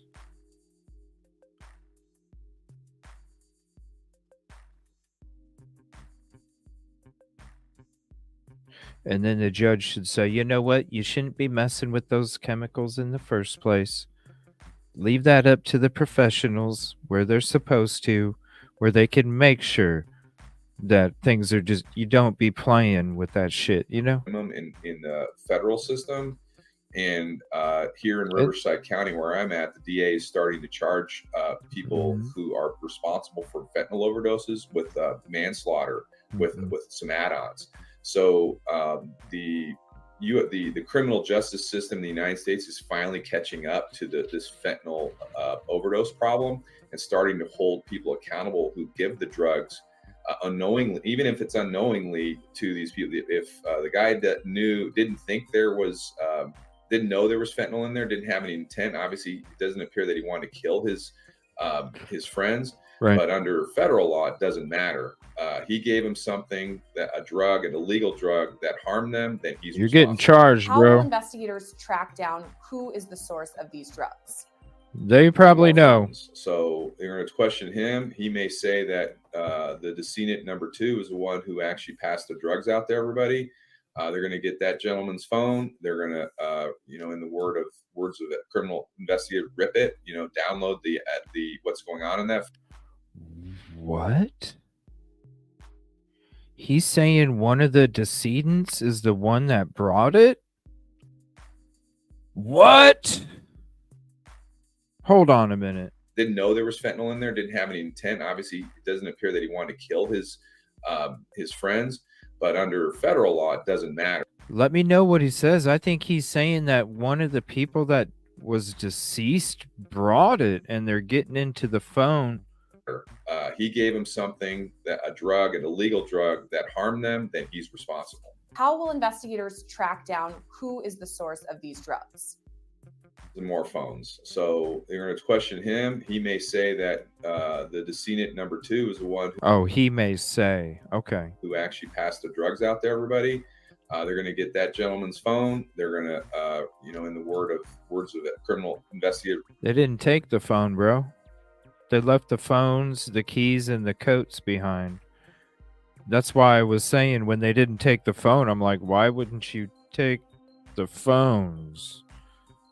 So you know what truly happened. They didn't take them. Rip it, download the what's going on in that phone. Look at those text messages. And then it's been my experience that drug dealers, especially if they're not very sophisticated and they're basically at the very the user level, they're going to put some text messages or something in there that indicate that they're the ones that gave them the drugs.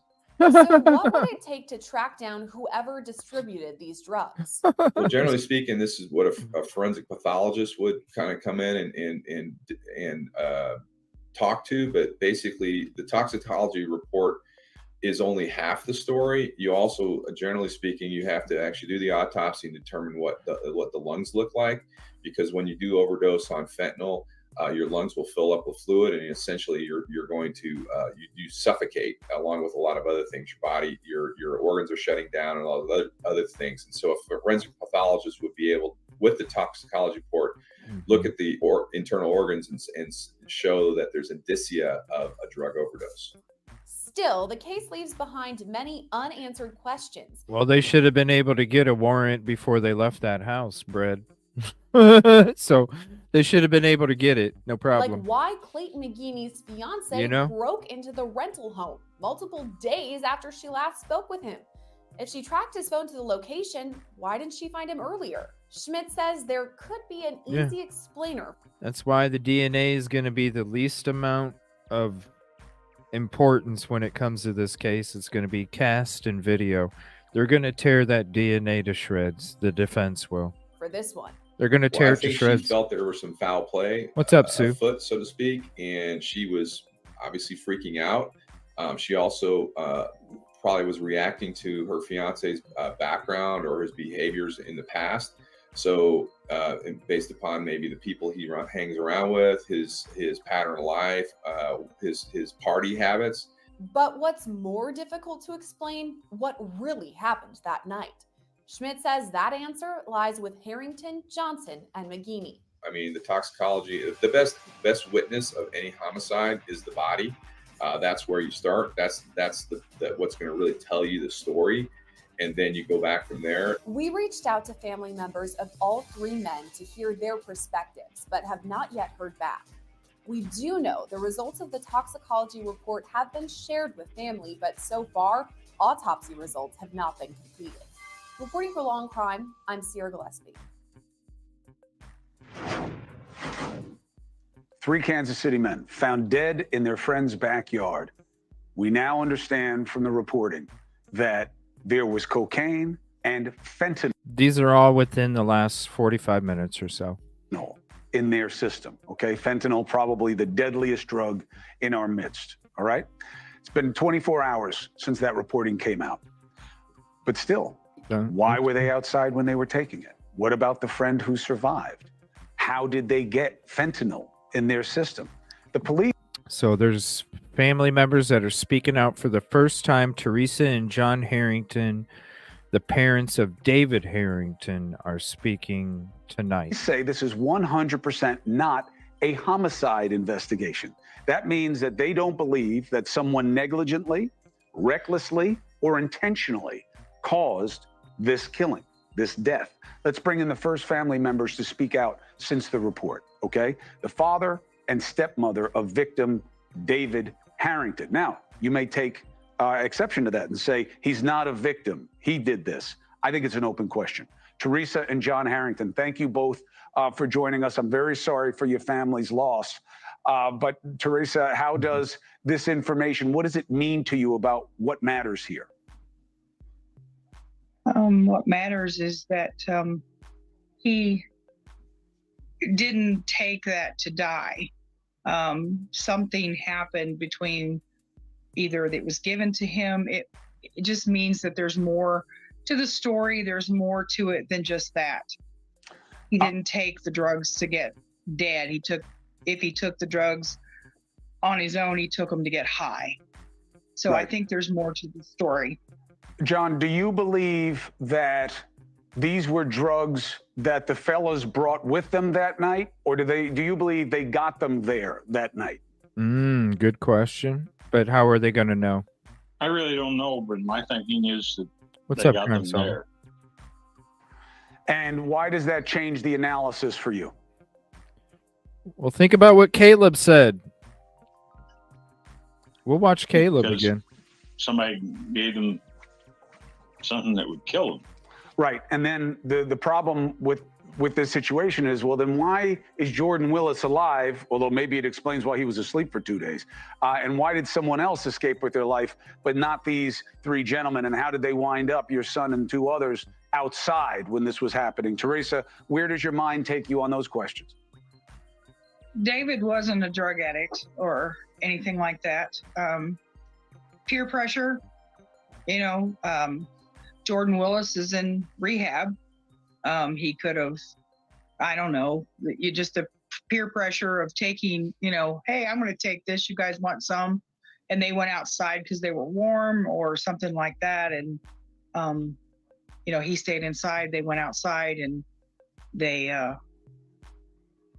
passed out outside, maybe. I mean, it's very But it consistent with fentanyl, right? I mean, what fentanyl does Right. is it slows down your breathing so much that you can very easily pass out and be unaware of the cold. Right, exactly. And then some of those drugs warm your body up, and you don't feel cold as quickly, and you can succumb to hypothermia pretty quick. What does it mean to you that the police are saying, Ms. Harrington, that this is not a homicide investigation? They are not looking at this as this being someone's fault criminally. Crazy. We keep getting answers that they're still investigating. So there's something there that. Yeah, these are parents of David Harrington. This is Teresa and John Harrington. These are parents of that gentleman right there in the black and red. They're saying maybe that's not right as well, but they don't have enough to charge or, interrogate someone a little deeper. Right. And John, lastly, it's not a criticism, it's an observation. If your son and these other men got these drugs, there could be more of these drugs. They could be in other people's hands that they aren't aware also. And John, does that give you some cause for concern that the authorities should be more vocal to the community to be careful? It's not like fentanyl isn't a problem in the community. Absolutely does. More innocent people can die. Right, Teresa? I mean, that's the concern. I mean, people need to be aware. No one and nowhere is safe from fentanyl as a drug unlike any we've ever seen. And I hope that this situation winds up being a cautionary tale for people to be careful. Your son's life matters, and hopefully it will have meaning even in this situation. Hey, thank you for watching. All right, here's the latest one that just came out. Let's start with Jennifer Crump, the mother of the Oxford high school shooter who killed 4 students, back on the stand today, this time being cross-examined by the prosecution. Jennifer Crump, first parent in America to be criminally charged. Whoops, that's not it. Let's talk about this issue, okay? Again, I'm not saying that I will tell us everything, even though there's an ongoing investigation. I get it. But if fentanyl killed these young men and they didn't even know that they were taking it, what if these drugs weren't given to them by Jordan Willis? What if they are available in the community? Or what if they were given by him and there's more of it out there? That's my question. We reached out to the mayor's office and the Kansas City, Missouri police for answers. They don't want any part of us. That's their choice. Our choice is to stay on it. And that's why Fox 4 Kansas City's reporter Malik Jackson is pushing for answers, because it matters. Look, the community is not completely ignorant of the reality of fentanyl. They've gotten hit also in the Kansas City and surrounding areas. There could be poison drugs out there. Malik Jackson, good to have you. I know, I don't like Cuomo either, and we haven't really watched Cuomo for a long time, but he's like the only one. I don't know why. It seems to be like he's the only one that is getting these interviews with these people. I don't know. It sucks, but it sucks. It is what it is. Yeah, Chris, thanks for having me. And What's up, that's Beckles? what our focus was today on reporting. It's because that's the thing now. Now that you know what was in these systems, it's now the responsibility of authorities to make sure that this community is safe. And right now, we're just not getting the answers that they need to give. It I don't care for him. They need to speak. They need to give these answers because lives depend on it. Uh-oh. Right. And I respect, and I know you do also, ongoing investigation. All right, you're not asking for what charges are going to come and against whom. It's should the community be aware. Now, what does it tell you that they don't see the urgency as we do? It's concerning, and what it screams to me is that they don't have a handle of this problem. Over the course of my reporting today, Chris, you might be shocked to find this out, but a source told me that there were 2 people who died of overdoses just yesterday in Kansas City, Missouri. So we did our due diligence. We reached out to the police department, and that is in fact the case, that just on yesterday, 2 more lives right here in Kansas City were lost to overdoses. And obviously we're waiting for those tests and those results to come back, but it's not something that they shouldn't know is a problem, because we talked to the two neighboring jurisdictions today, because KCPD is not being cooperative, to say the least. And those two neighboring jurisdictions, one said that the problem is that theirs is an astronomical rise of what they've seen in fentanyl over the last year. Okay, over the last 3 years in Kansas City, Kansas, which is to the west of Kansas City, Missouri, they've seen a steady and alarming rise for 3 years. Humongous. And so they're now tackling the problem, and so it's concerning that the police department hasn't said anything, and it's also concerning how they've handled this investigation, I think, from the jump. And I think a lot of people are concerned about that as well. Yeah, fentanyl is also a little bit of a boogeyman, right? People are slow to track it. Some More argue than that they're that. slow to want to track it because it kind of like is a stain on you as a police force, as a community, that you have fentanyl. But it's everywhere, and it could be anyone. Malik Jackson, thank you for staying on it. If I can help you, help me. Let me know. Man, that's sad. Absolutely. And Chris, I just want to say one thing. I think there is hope. Okay, because as I mentioned, there's one police department that's tackling this issue. And then just today, there was a case of a man who was convicted for a fentanyl overdose in our Kansas City area that dated back to October of 2021. So as much as there are those questions and concerns about what's happening right now, I can tell you that there are prosecutors, there are police departments that are putting all of their effort in. So they have a humongous backlog. So even if it's 2 years from now, dude's going to get charged. Somebody. Because they do have that backlog.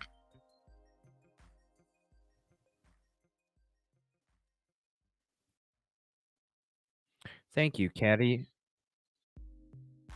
Let me see here. That's the one I thought I was going to show. Thank you. Updates in the case of the three men found dead outside of a friend's home in Kansas City 3 weeks ago after watching a Chiefs game.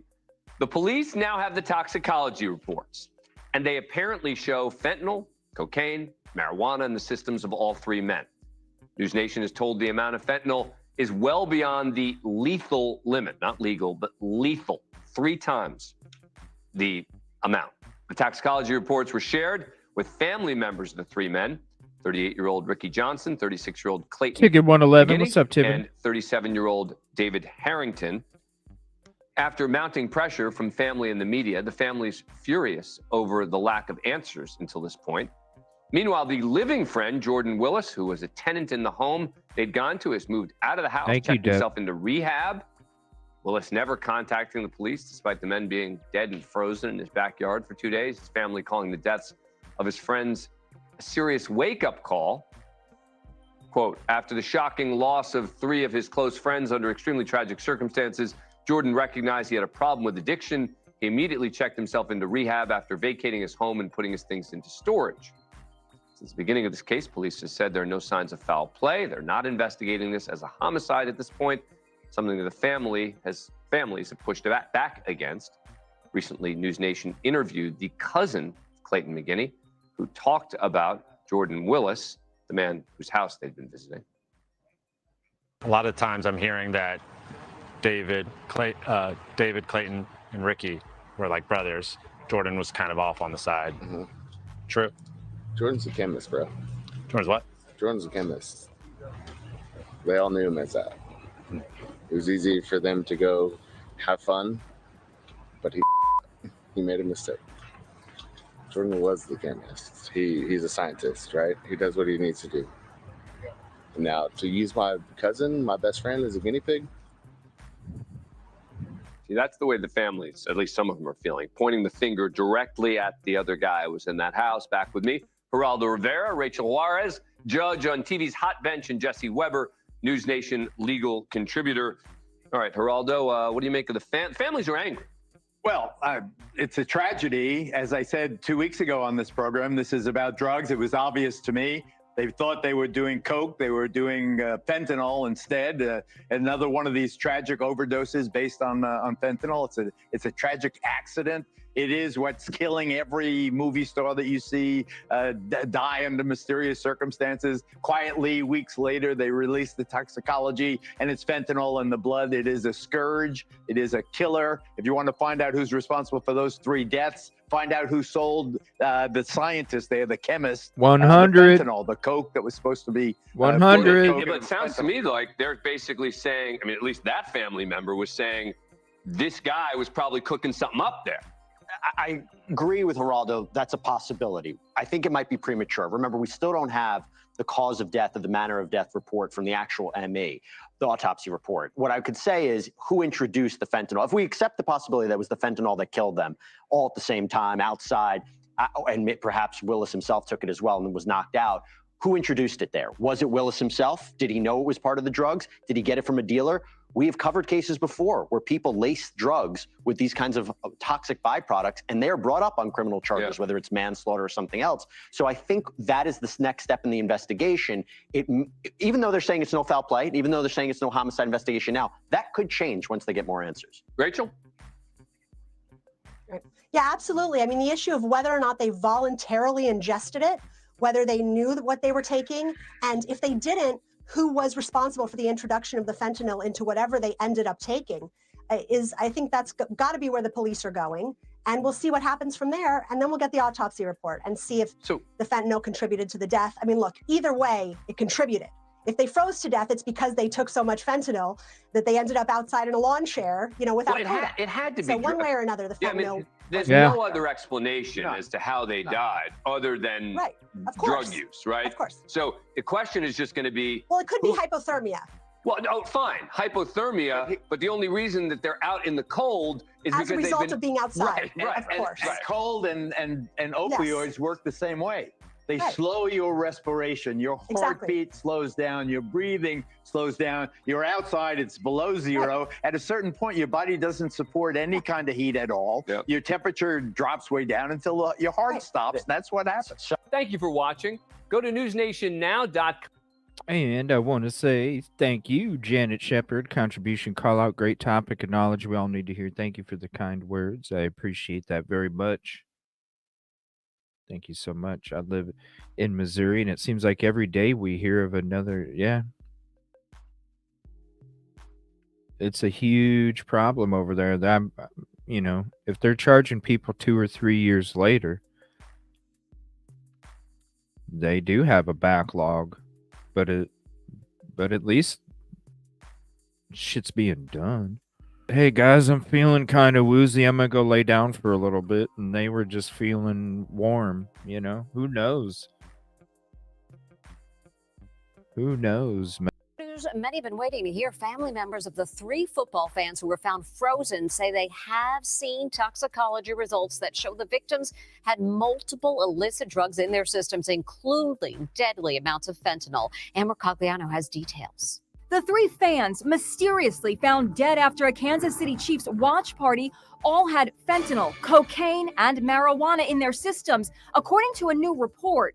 News Nation national correspondent Alex Capriello spoke to family members who say they have been told details from the preliminary toxicology reports. What are they saying about the amount of fentanyl? Based on my sources from within inside the family, they tell me that the concentration levels of the fentanyl was well beyond the lethal limit. There has been widespread speculation that the deaths were due to drugs. As the weeks have progressed, as I've spoken to more family members, I think it became increasingly clear or increasingly likely to them that drugs probably did play a part in this. It still does not take away from their pain at all. But I think the big question is whether or not this leads to any sort of criminal prosecution. The 3 friends were found in the snow-covered backyard of their friend's house, but it's not clear if the cold weather contributed to their deaths. Police say the autopsies had to be delayed for their bodies to thaw. Forensic pathologist Dr. Priya Banerjee says recreational drugs secretly laced with dangerous fentanyl are flooding America's streets. And that's why we're seeing so many fentanyl overdoses. People have no idea what they're getting, and that's where the danger lies. The watch party took place at the home of Jordan Willis, a research scientist. He has reportedly checked into rehab. His lawyer says he has no idea how his friends died. Police have said they don't suspect foul play and that this is not a homicide investigation.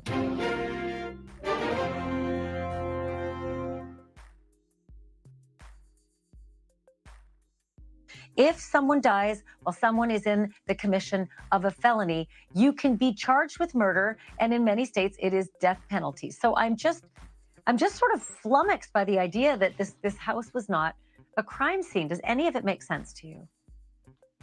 Well, good evening, Ashley. It's been a while. It's good to be back with you. I will tell you from the beginning of this thing, I mean, this happened, about 3 weeks ago? And I'm a little surprised at the this call for these answers to be immediate. In the fast food world we live in here, it's like they want the 43 minutes of a television show with no commercials, and it just doesn't work that way. It's a tragic scene. I don't know that it wasn't secured by those officers that responded. There is a video out that purportedly shows that they had Willis in custody at the time that they arrived. I've also read where another person that was going to the scene approached it. There were police everywhere, and there was some caution tape, to use their term, around the house. So that would indicate to me that there was some sort of crime scene tape causing a barrier, which would indicate that they have secured the scene. Now, as far as what was recovered there and so forth and so on, we won't know that until we understand what law enforcement presents to us as what they recovered. In terms of a felony. But wait, because we absolutely know at this point that, as Ricky Johnson was dead and frozen out in the backyard that we're looking at right now, his backpack was sitting in that home. And when Jordan Willis, the owner, moved out because he was under so much scrutiny, he went off into hiding, and now he's in rehab. The backpack was still there. It was another connection, another family friend that brought Ricky's backpack out of that home and over to his family to reunite his belongings with his family. And I just can't for the life of me figure out, if you have 3 dead men mysteriously in the backyard, and you've cuffed the homeowner and then uncuffed him and taken him downtown to question him, how would you not process that scene a little more carefully? How would you not take a backpack of one of the victims and notice 2 bottles that have pills in them, one antacid and ibuprofen? Maybe, I don't know, and no one will never know because no one bothered to look. Well, and I don't either. I mean, I wasn't there, so I don't know if there were pictures taken and they felt like that was good enough. I don't know, but wouldn't be good for a felony murder case, would it, Phil? Honestly, like, it would not hold muster in a felony murder case, right? Because somebody would say, I want to test those pills. You can't. Sorry, we left them in the house. We are so far away from a felony murder case with this thing that that's not. Oh yeah. This is, look, I tell you what needs to happen here, in my view. And I'm looking at this through the eyes of a homicide cop. I'm not looking at it, with any particular. I've got no dog in the fight in that sense. Wow. What I'm looking at here is, we have a scene. We have 3 dead bodies in the backyard, and the circumstances under which they're there is what's in question. Now, we've got this tox test that we've not been given the official results, but if we're talking about a mixture of cocaine, fentanyl, THC, they were smoking dope, and I don't know if there's ethanol, alcohol involved in this thing or not, but a lot of these drugs, a lot of these narcotics that are taken cause the body to heat up in an abnormal way. Right. And what do people do when that happens? So they move outside. They go outside. Yeah. You're right. And I was asking if the bodies had their clothes removed, because that was another big question. I have to wrap it there. Yeah, like, they got warm, they wanted to go outside to cool off, and they ended up passing out. And they passed out in the cold instead of passing out inside the house, and that was the mistake, right? Phil, but I think you're onto something with that. I think you're on real quick. Well, I've seen this mostly with MDMA, with methylene dioxymethamphetamine, ecstasy. where the body heats up and people will take their clothes off, run out in the dead of winter to get cooled down. So I don't know if that's what happened here. So my question is, these are grown men celebrating the Kansas City Chiefs game. They won it. They're really celebrating. And they're doing it in this, they ingested this stuff voluntarily. They got outside. So my question here is, were they dead as a result of what they took? Or did they pass out because of the intoxication and they froze to death? Yep. And that we don't know. And you're right. Autopsy is going to bring that, and we are waiting for that. That's why no one says they froze to death. We don't know that. No one says they OD'd. We don't know that. Could be a combo. I got to leave it there. Phil Waters, thank you. Appreciate it. As always, you've got such great wisdom. Thank you for watching. Go to newsnationnow.com to find News Nation on your television provider. And don't forget to click the red subscribe button below to get more of News Nation's fact-driven, unbiased coverage. It's not red. I'm kind of losing my mind on this one, Alex. You know, I fully expected we were going to hear something about drugs in the toxicology report. That was not a surprise to me. But at the same time, I didn't expect to hear from the victim's stepmom last night and hear that there were pill bottles inside a backpack that the police did not even bother to take. What are you hearing on the scene at this point? Look, I can tell you that this was unexpected, not just for us, but also for the family members. Think about this. I've been knocking on doors, including the medical examiner's office, asking them, look, are you guys going to expedite this toxicology report? And basically, they told me point blank, no, this case is no different than anyone else that comes across our desk. But something must have happened. Something must have changed. Maybe it was that meeting with the Platte County prosecutor, because now all of a sudden we are seeing an expedition of this case. All of a sudden, preliminary toxicology reports are coming into the families, and they now know at least a portion of the story, which is inside of the bloodstream of those three men was fentanyl, cocaine, and THC. We don't know the actual specifics, the levels that might have been in that bloodstream. Certainly, it was enough to go beyond, well beyond the lethal dosage. But again, the actual toxicology reports are not in the hands of the families at this point. It's in the hands of the detectives, and they have not turned that over yet. But at least the Kansas City Police Department decided that we need to give these folks some answers at least, so that way they can get some closure. Right now, preliminary results, obviously we're asking for that toxicology report so we can get those details and we can report the official cause of death. But that still could take several more weeks. Yeah, you would think that the families, I mean, it's one thing to get a phone call from the detective, right? To tell you, here's what we can, you know, finally reveal. It's another thing to get your hand on the autopsies, and you and your lawyer can go over them and decide what the next step is, like maybe wrongful death lawsuits, you know, like that's something entirely possible.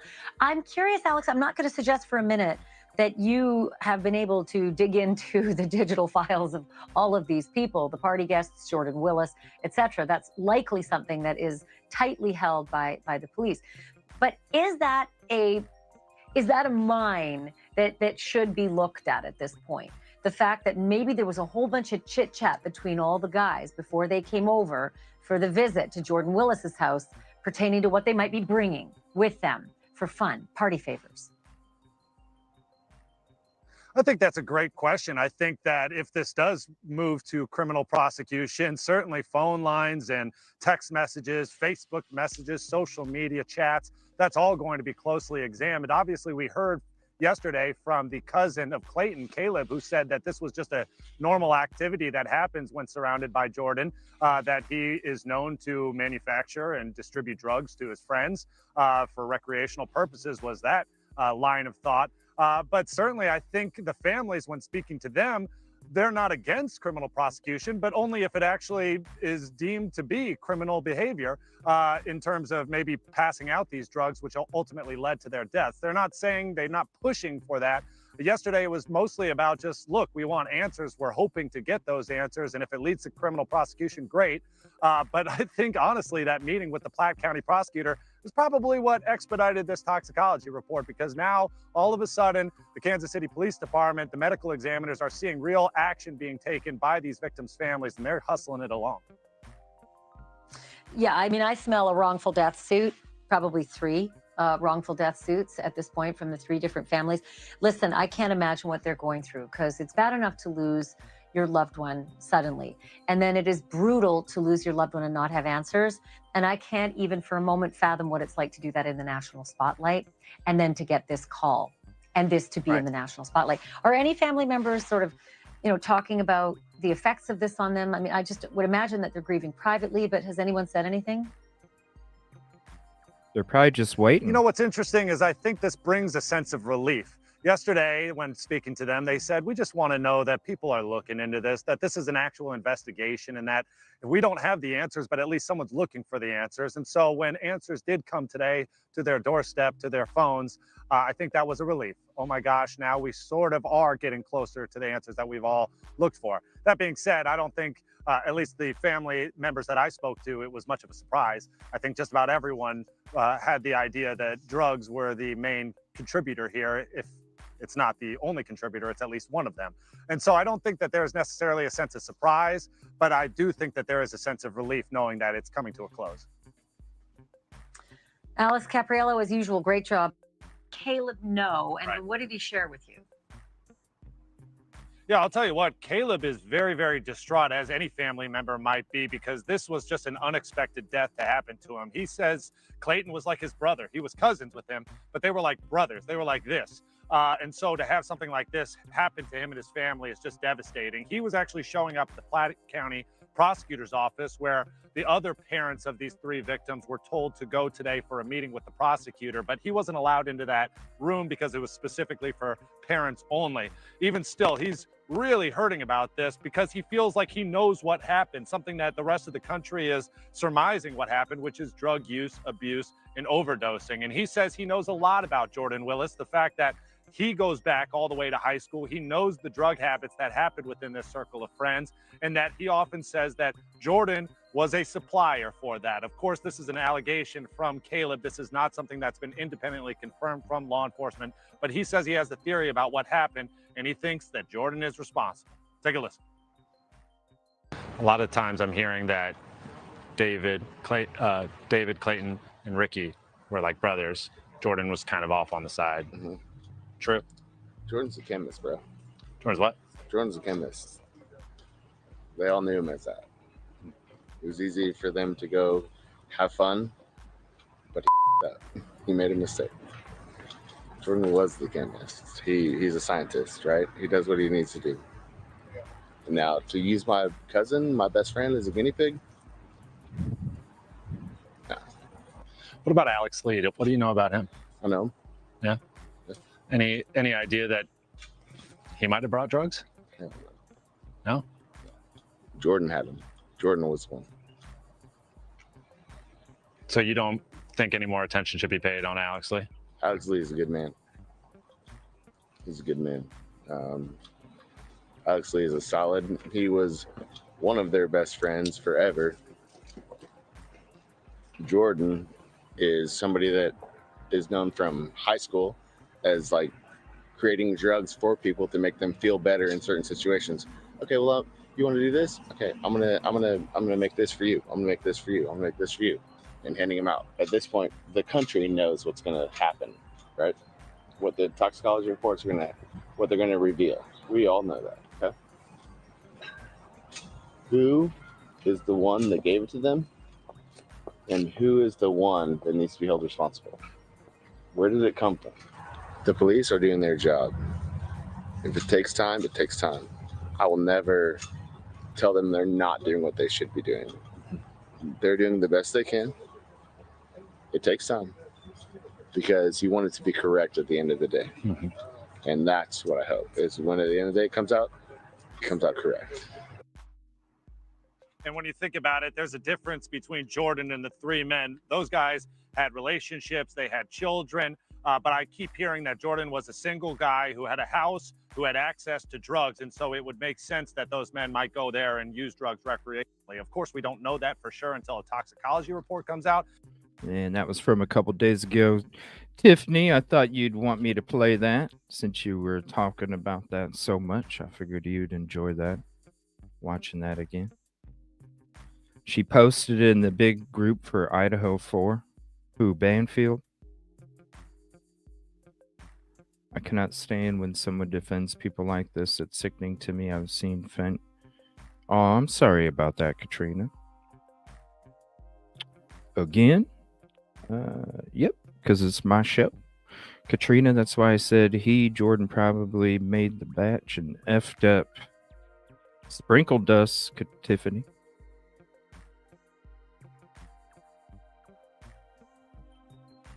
Acting out of emotion. Until we have proof, just like Brian Koberger, Jordan is innocent until proven guilty. Don't jump on the other side of the fence now. I knew you'd want me to play that again, Tiffany. I kept seeing you typing. So that's all the updates from there today. We have a new video. Shout out Caddy from News Nation.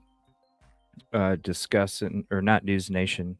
Oh, it is News Nation, but it's got Jesse Weber on there. Geraldo, same people that were talking about the three Chiefs fans are talking about the Koberger case as well. And then we're going to get to one of these fresh notes, old notes from this Idaho4 case. If you missed the documents, we did the documents in the very beginning of the show. So definitely go check that out if you missed those. All right, let me see here.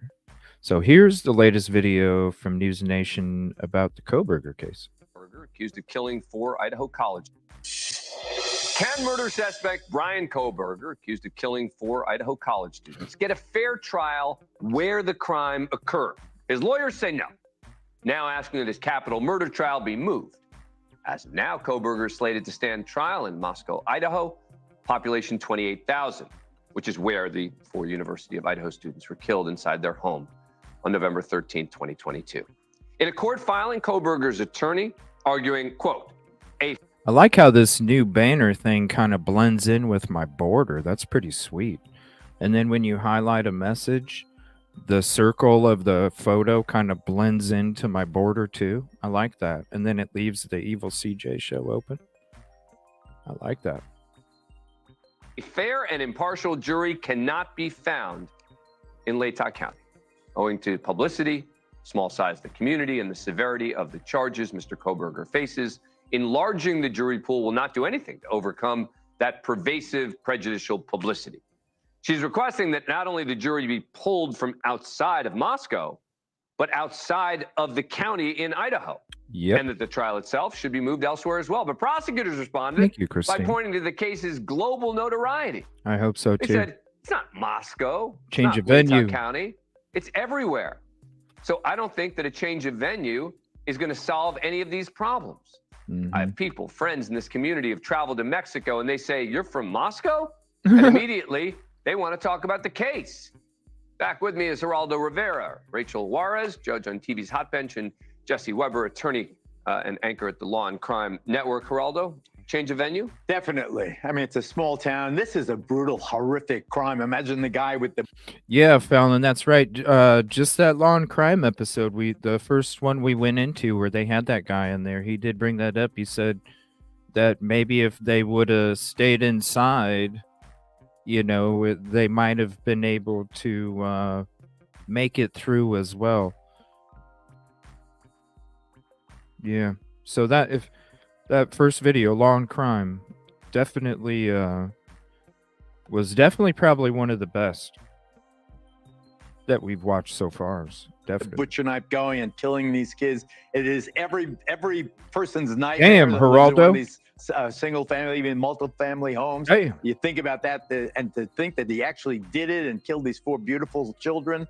I don't know how the motion to change venue is not honored. I think that it's a no-brainer. Thank bring you. in the jurors. Idaho's a gigantic state. I disagree entirely with the prosecutor who says that it doesn't matter where you go. It matters where you go. It matters that it happened down the block from you. It mattered that your kid goes to school. Go ahead, Jess. I have 2 things about that. One, I respectfully disagree. I think that this judge is not going to do it. As long as it's respectful. It's definitely respectful. yeah, Definitely respectful. yeah. I don't think the judge is going to do it. And I'm going to say to you 2 reasons. One, it's a very high burden to a high standard to try to get a jury moved. I think this is a very high profile case, but we've had a number of high profile cases that have remained in that area. Look at the Jesse, why don't you look at the frickin' DNA dirty glove video, bro?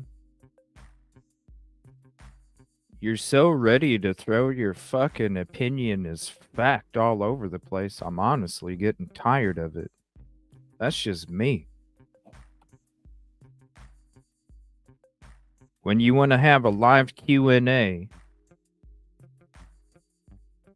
and you see the message, because it's obvious when the message is typed from me, you look down at your computer and you read it, it's obvious that you read my message.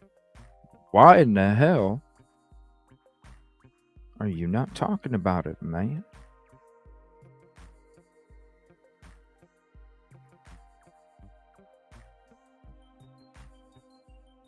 It's driving me nuts. Derek Chauvin case, that change of venue was denied. But even more importantly, He's so than that, ready to I think throw it's his beneficial opinion for the all over. defense to have it here. Why? If you have a jury that knows that area, when you're talking about potentially Brian getting Kohberger tired of him. driving around, how close he is to this place or that place, having somebody who understands the geographical makeup of that place is more important than taking somebody from Wait, but outside. how does that help the defense? Because I think if they're going to say that was an area that was populated, P went out. Or the incel theory at Queen Road Apartments. The dude knew the fucking area. Sea Dog. He's really, I don't know. I'm starting to not be able to stomach him for real. And it's just, I know a lot of people like him, but man, it's like, bro. It's like somebody that wears too much damn cologne. You know what I'm saying? You're just like, bro, you don't need to use that much, man. You don't need to. Everybody knows you're fucking here. You don't need to use as much. Come on, man. Just dial it down a little bit. People drive out Dial it there. down. Remember the cell phone evidence, which is so key. Right. That is not as accurate in that kind of area as it would be in a metropolitan city. And I think if you have people in that geographic area who understand the environment, I think it's actually beneficial. Sorry, detective. I don't know. That's my take on it. Rachel, look, you're a judge. Come on, man. TV at least. So judge this one for us. I'd sort of side more with Geraldo on this one. I think that the amount of attention specifically in Moscow is so significant. And yes, other people in Idaho are going to know about it, but it's not the same as being right there. Of course. I also don't even think it's necessarily just an issue of the amount of attention, but if you remember at the outset of this happening, before they even identified Brian Kohberger, there was a serious risk in this area that there was somebody out there who was going to kill other people. So this tiny community was kind of traumatized initially by the ongoing fear of, is there a guy next door who might end up in my bedroom tomorrow night? So I do think that it's not only the issue of the negative press, but the very significant impact that this particular event had on that tiny community. I think this is a change of venue. I mean, if Lori Vallow got a change of venue and she's in Idaho, I think this is a change of venue as well. I would say to that, aren't we presuming a little too quickly that this jury cannot be fair and impartial? Doesn't it matter more to them, that community that they get the right guy? You can see the house where the slaughter took place. But doesn't it matter to them that this is their We went to the case? same coffee shop. But this is their case. They want to make sure they get it right. They want to make sure the killers are bring accountable. in a couple of dozen jurors from a couple of counties over. It's a buses. It would also be a question if it delays the case, and we know the judge is not. What I was shocked in studying this case was that when he drove home from Idaho to Pennsylvania with his dad, they get stopped by cops twice. Nobody, the Indiana, unrelated with the case, they can't. The Indiana police didn't know about it. At I mean, that time. I've driven so many times across the country and all over the place, going to the University of Arizona, and no cop ever stopped me. It's just shocking that two cops stopped them and missed it. They finally got him with the cell phone, and that's where all these people are now getting it. Cell phone and DNA. The world has changed. And the surveillance and the potential eyewitness. Adding up against it. There's a lot of evidence here against Brian Kohberger. So look, in the end, I think this becomes kind of academic, right? Where the trial happens, unless the defense has something big we don't know about, I don't think this is going to be a particularly close case. Thank you for watching. Go to News Nation now. Oh my Lord. He just wouldn't let it go, would he?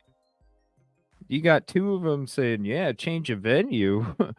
Like, that's what sounds like the smartest thing, and bro, too much cologne, man. Too much cologne. Chill out on that Stetson.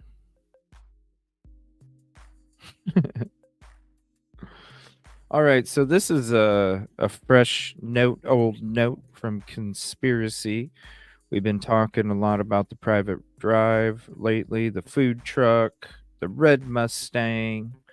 So I figured we would check out this video here. This is Conspiracy. Mary. Let it go, Jesse. Conspiracy. So we'll check this one out real quick. We'll check out a couple here. Ooh, look at that. That's cool. It just blends right in with my border. That's awesome.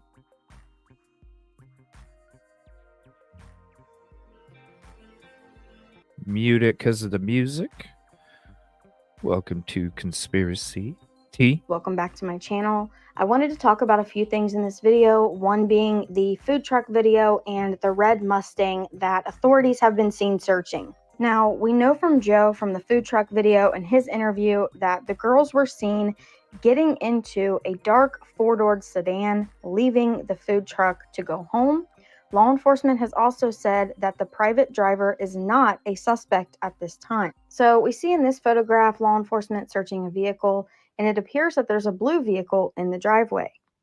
Facebook and Reddit groups are also talking about this red Mustang that was spotted being searched as well. Then we see in this tweet that Idaho police have acknowledged searching the red Mustang and say it has not brought them any closer to a suspect. It was not towed away, and they are continuing to follow any and all possible leads. Someone commented, Anonymous Bob, on my zoomed in food truck video that in the storefront glass, you can actually see the girls' ride pull up at about the 8:40 mark. You can also see the headlights and taillights.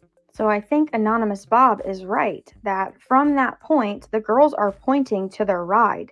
When they gesture over there, Hoodie Guy actually walks off before the car pulls off. It also looks like they were acknowledging them having a ride and that they were leaving. So this is the video. It's a zoomed in video of just Madison and Kaylee.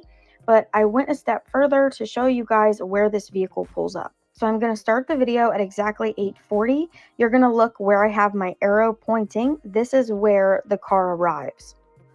Never used like a phone NFC pay. Never used like a phone NFC pay. I guess unless you count the tap on the card. So now I'm going to speed through this entire time where Madison and Kaylee are waiting for their food. And you'll notice that that car is definitely sitting there the entire time. Just remember as well that the private driver has been ruled out as a suspect. Maybe this could have been someone else that was inside the home that came to pick them up. We're not really sure.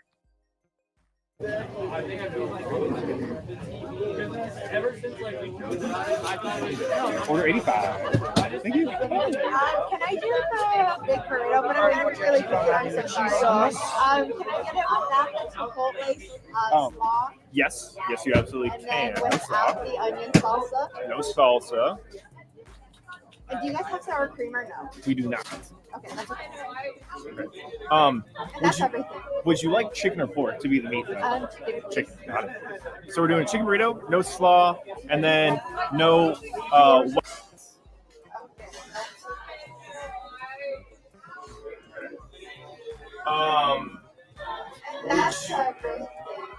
Would you like chicken or pork to be the meat?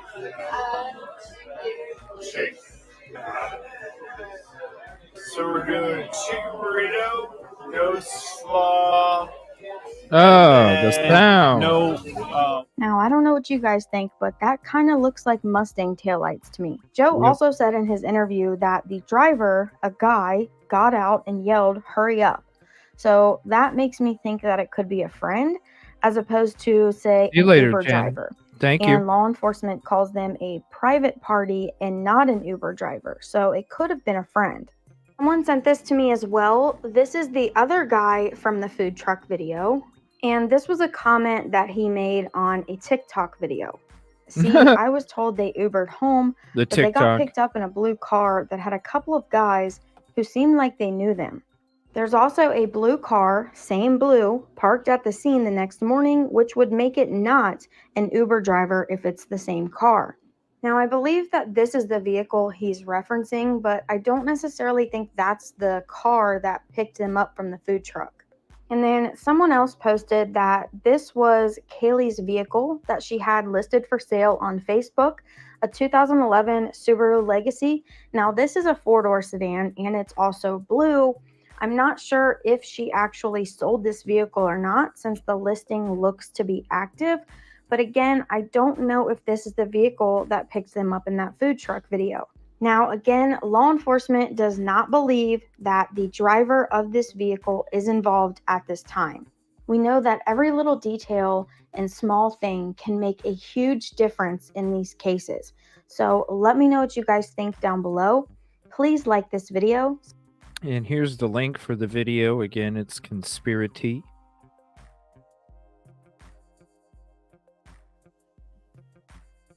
We'll be getting into that in a future episode here. Let me see 1 second.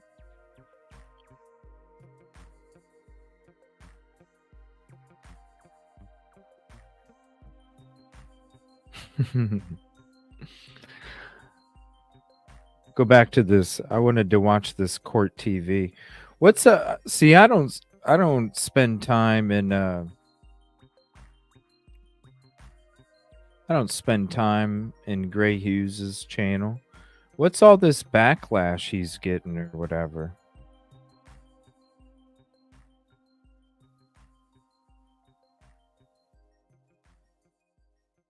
About what?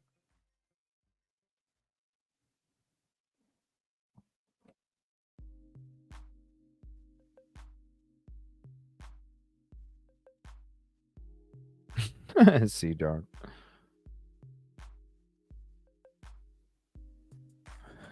Blue cars. There's a blue car on frickin' there's a blue car on Google Maps. You just zoom right down. That's where I kept parking. Why is Gray getting so much slack on this court TV? I mean, besides the Vaseline camera, other than that, why is he getting so much slack? What happened? A game. Need to be able to lock down the timeline, lock down this defendant. One way they're going to do it, or attempt to do it, is through surveillance video. And joining me tonight from Portland, Oregon, podcaster Gray Hughes, who you can watch on YouTube at Gray Hughes. Like, I guess he was getting a whole bunch of hate from this or something. What's that all about? That's what it was to know. When you watch it, it's like Vaseline all over the lens. You're like, what? Hughes investigates. Make sure you check it out after this program tonight. Check out his channel. It's pretty amazing, the in-depth investigations he's done on this case and on many of the other big true crime cases. So, Gray, you've done some incredible work here involving a surveillance video from that night. Before we get to it, though, I just want to set things up for the folks at home so they're prepared for what they're going to see. And I think you agree with me that it all starts with the affidavit that's been obtained by all of us. So let's take a look at that, the affidavit. I wonder, like, I should go over to his channel sometime when he's having a live. I should go over to his channel sometime when he's having a live. When is he doing a live? We should go spread the peace, positivity, and progress in Gray's chat. You know, if he's all negative, at least we could bring some positivity to it and some love.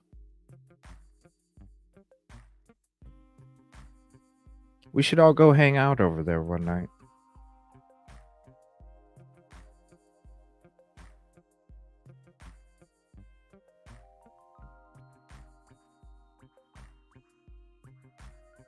We haven't hit our money goal yet. I never really watched. I went into a show a long time ago for a few minutes, and I was like, "Oh my gosh, why are you?" Damn, I'd be like, that's like if that kind of shit is said in a bar, that's where y'all are scrapping. You know, that's the kind of shit he's saying. Like, it's shit like, yo, if you said that shit in person, we'd be having a conversation, you know? Like, you don't say that shit to people. Oh, really, AG? What's up, AG? You've never been so Danny. Y'all can go. I'll be in the back. Oh no, Christina. Dang. Oh, okay. So it's a bad idea. I was like, damn, we should go spread some peace, positivity, and progress, you know?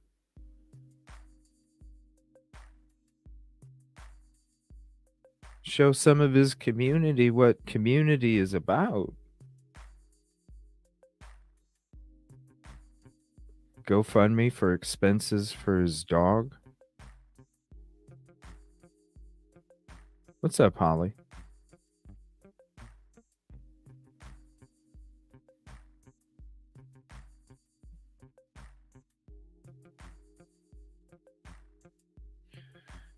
Because, you know, maybe it's like all of a sudden a whole bunch of civilians come in and they're like, damn, there is peace and positivity out there. Holy shit, you know?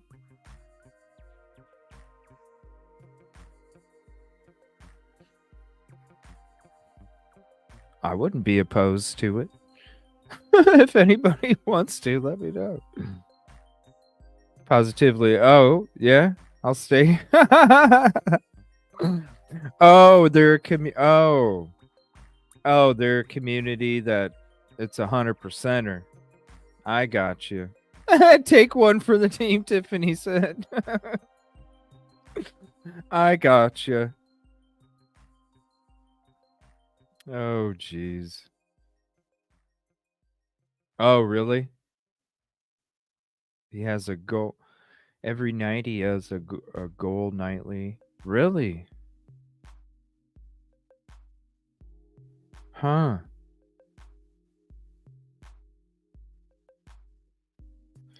I know people said you need to make like a commercial or something for you. I'm like, what? I don't. He's not an expert. Yeah, I didn't know. I didn't know that was. I thought maybe he like. I don't watch him that much. I thought maybe he kind of explored. I mean, I just thought he was like for sure about this. I didn't know he's 100% BK is guilty. Videos, this is key. Videos obtained from the King Road neighborhood showed multiple sightings of these. So he's like a lot of those other huge channels that just think that BK is guilty and they continue to get clicks off of it. Suspect vehicle number one, they're saying that's the defendant, starting at 3:29 a.m., ending at 4:20 a.m. Wow, what? Suspect vehicle one makes an initial 3 passes by the 1122 King Road residence and then leaves via Walenta Drive, okay? Wow. Suspect vehicle one can be seen entering the area a 4th time. This is the significant time at approximately 4:04 a.m. It can be seen driving eastbound on King Road, stopping, turning around in front of 500 Queen Road, number 52, and then driving back westbound on King Road. When vehicle one is in front of the King Road residence, it appeared to unsuccessfully attempt to park or turn around in the road. The vehicle then continued to the intersection of Queen Road and King Road, where it can be seen completing a 3-point turn and then driving eastbound again down Queen Road. Suspect vehicles next seen departing the area of the King Road residence at approximately 4:20 a.m. That's establishing our timeline. Let me show you on the screen what the video is going to look like from this surveillance. And you see the timestamp on there. That's significant, 11:13.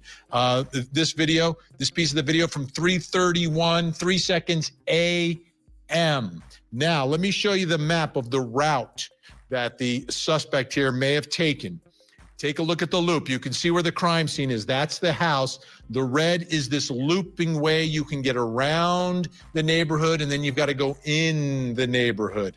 Okay? That's significant. Now let me show you where the security camera footage you're going to see is from. So, points of interest. Crime scene is the house. 500 Queen, number 52 is in like an apartment where there's a turnaround. And then you've got 1330 Linda Lane security camera. That is the significant positioning of the camera, and the red is the route that we believe the suspect vehicle takes. All right, great. Did I get all of that correct? You nailed it. Okay, good. Perfect. What's up, Mr. Girl? Folks should know that we were talking earlier today, and that's the only reason I'm getting all of this right. Okay, great. Let's do this. Let's put up the first video, and I'll let you take over. I think this is the first one where you're in your car driving part of the path. So tell us what we're watching. Yeah, this is 500 Queen Road. The main building is right here on the right. And this is what it looked like from the driver of the white Elantra's point of view, driving back here. Damn, he's wow, he's flying through there. Look at how fast he's going. Watch. Yeah, this is 500 Queen Road. The main building is right here on the right. Bro. And this is what it looked like from the driver of the white Elantra's point of view, driving back here. And this is what it looks like. And then you take a right. And now I switch it over to daylight here so you can just get a better view of it. And then right back there to the left is where the camera is on that building over there. And this is that little space. And you right here some surveillance footage at 331. That was a little short clip there, but it shows that vehicle making this exact route right here. He is flying through there. Comes around, and look where this ends up at. Each time it made this loop. At 331, you take a right here, and you could just park right here on this corner, and you could see right into Madison Mogan's bedroom right there. Oh wow! On the top right part of the screen. Or you just go park where I parked, and you can see the two sliding glass doors and both windows, buddy. Yeah, that was the house. Yeah. Wow. On the left side of the screen, it's right there. Yeah, exactly. Okay, now let's take a look at the next piece of video. This is pass number 2, I believe, at 338. Second, exactly. This is the second of the 3 initial passes. So at 338, you can see the light as it's coming down that narrow corridor that I was driving on. And then you'll see the lights show up, and then it comes around the corner, and it does the exact same thing again. And each time it leaves on Willanta Drive and does that loop all the way around. But between loop number 2 and 3, however, there might be a different route that you took because there's a 17-minute gap instead of 8. So as you're doing all this, and you had driven the route, are the times matching up for you? No, they're not sped up because they had a timer on it, Tiffany. It showed a ticker. It showed a ticker with it. He was flying. Oh, absolutely perfectly. I even did it live streams. I go, everybody right now, pretend it's this time. And we drive around and it's like, boom. I mean, exactly everything lined up. All right, let's move ahead now to 3:56 and 45 seconds. And this is the third pass. So again, there was like a 17-minute gap in that one. It's possible it showed up at a mobile gas station because there's a 3:45 image of perhaps a white Elantra there, but we don't have that in this show tonight. So here it comes around doing the exact same thing again. And this is interesting because 3:57 is right around the time that perhaps a DoorDash delivery was made, around 4. I think it might be a little bit before that, though. And I think each time he goes behind there, though, he stops and probably waits for a few minutes watching through the window to see if the lights are going to turn off. This is my opinion. Why would you do that? Why wouldn't you just pull up there and fucking park and leave your lights on and not have your lights continually drive by to alert somebody that somebody keeps driving by? Not to mention all the fucking people or the apartments that you're going to be driving by where you would get caught. I mean, why wouldn't you just pull up and park? When I'm sitting there for multiple hours in the daytime or nighttime on my computer in my vehicle doing work, and nobody causes suspicious, signs that I'm being suspicious, well, then why in the fuck would they drive around so many times? Why wouldn't they just go park in the back and sit and wait? You have more of a chance of being noticed driving through Queen Road and Linda Lane than you do just going to fucking park at the fucking back lot. It absolutely makes no sense. And when the lights aren't off, You're trying to get noticed? I mean, really? yet he drives away to kill more time without sitting there and then comes back again. That's my opinion. Now, you were there, so if the DoorDash driver shows up, they're not going to be going past this particular camera. No, they would just be right. They would go in front of the 1112 King Road camera, but they would just probably pull into the front parking lot of 1122 King Road. And see on that map right there, right above crime scene, just to the northwest of that is that one building right there. That is the 1122 King Road, 1112 King Road camera. Okay, so when this case goes to trial for prosecutors, obviously they can have this surveillance video, but they'll have other video from other cameras along the way to try to tie this all together. But again, from you comparing these videos to that affidavit, to driving it yourself, things are matching up pretty consistently for you. Yeah, it matches up absolutely perfectly. These are the initial 3 passes that we just discussed. And then I guess we'll be showing, there's like on the 4th pass, there's an aborted pass, and then it turns around, and then it finally finishes it. So we'll see that here in a second. So that's the one that turns around. Let's take a look. Yeah. So this is at 405, and on the affidavit, it said it shows up in the area at 404, which is actually on Taylor Avenue, and it comes around, and then at 405 and it was at 33 seconds or so, it comes back here, and then it turns around right here, right in front of Queen Road, 500 Queen Road, number 52. It's exactly what it says on the probable cause affidavit. So right here, it's turning around. You can actually see the car right underneath the AM. Right, there, yeah. Pretty clear. Yeah, pretty clear. And if you, Pretty I've clear. actually done an overlay with a white Elantra image, and the window shape is exactly the same. So what's there goes going? This is a turnaround, but what's? I mean, Hey, I'm just saying, a coach told me ever since 3rd, 4th grade that quitters never win and winners never quit. That's why I try so hard and give 150. Ever since a little fucking kid, that shit's drilled in your head. Winners never quit and quitters never win. Always give 150, and you'll always get it from this guy. and what's going on here? Obviously, we're not inside the head of the driver of this car, but this is different than the other passes. Yeah. So this one, you wonder, when he drove by, did he see something that was concerning, and he wanted to go back and check it? And he was about to turn around or park right in front of 1122 King Road. That's the house where the murders happened.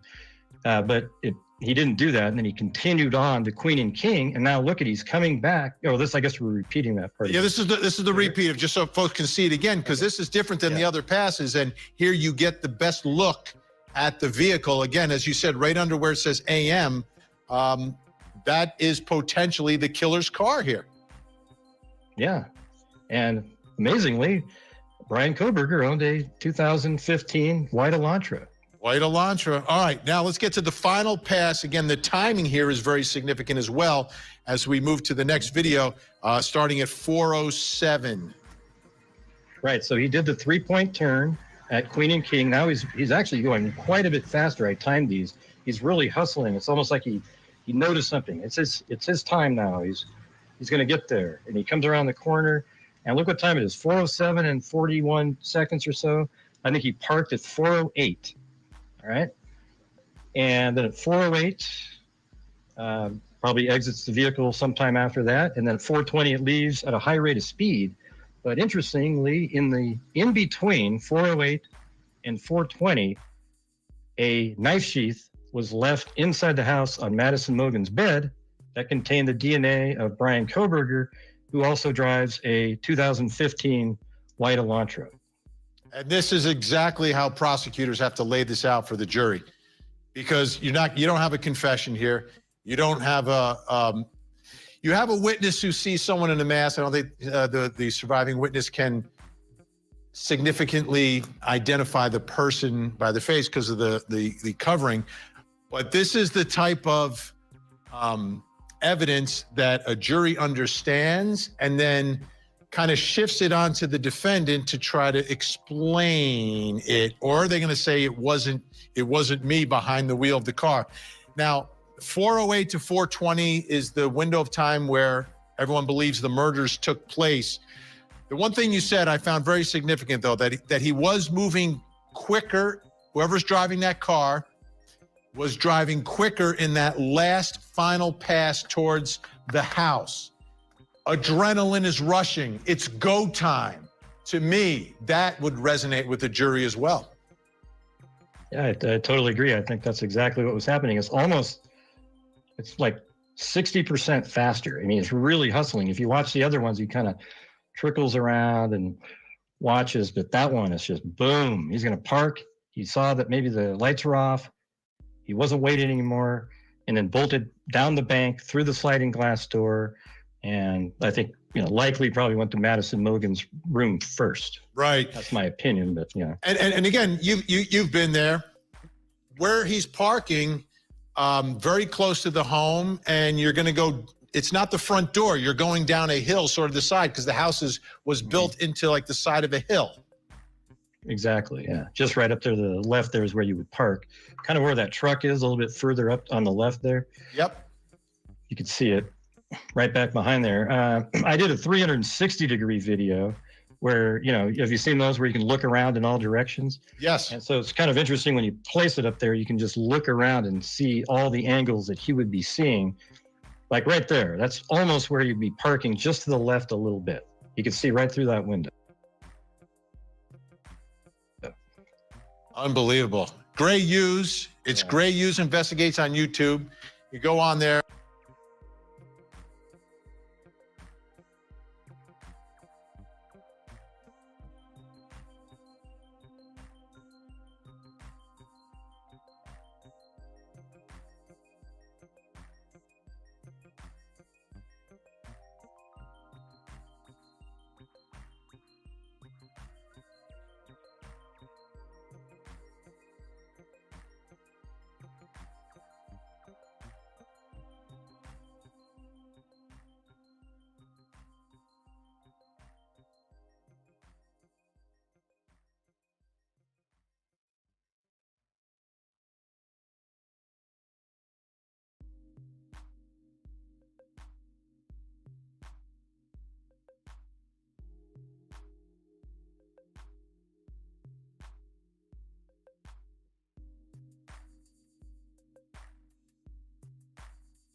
Oh no.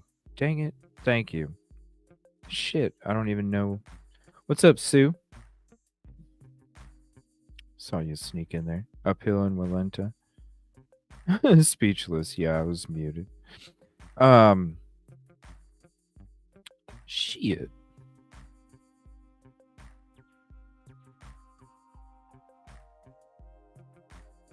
Oh, I was talking about True Crime Overtime with Rosie.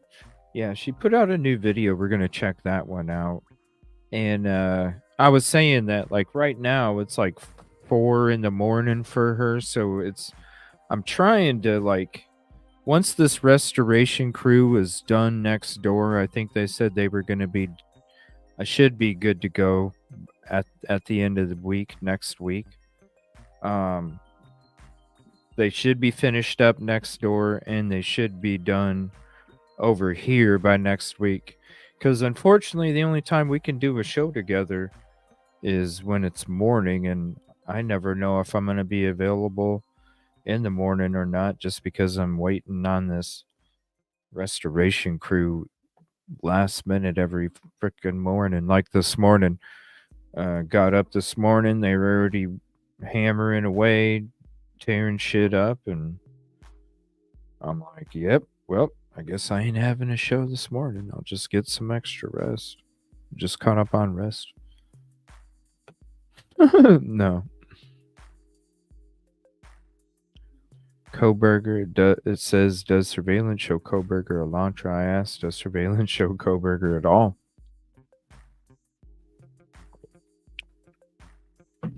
And Katrina was right. The windows are tinted.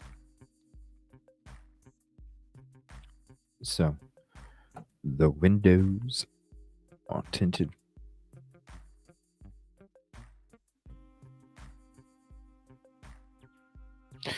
And I wanted to play a Forensic Frenzy video. Shout out to her. And by the way, if you haven't, we will be doing a show tomorrow. Let me go to my channel and go to my live. And tomorrow, if you don't have the noti, here's the noti right here. Commercial Zone's going to be joining us,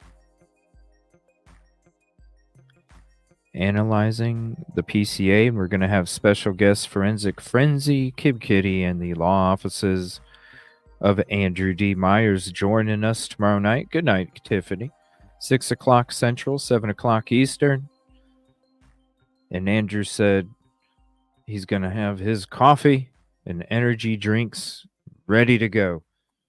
And I appreciate Andrew. I know it's a little late for him over there on the East. We're definitely going to have to start doing maybe some like early afternoon shows or something on Saturdays. I think that'd be fun.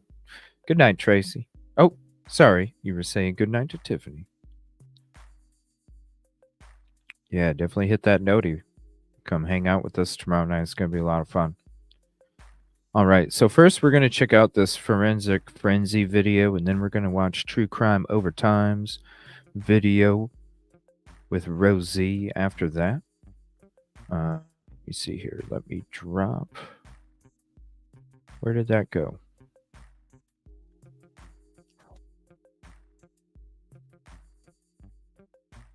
Added.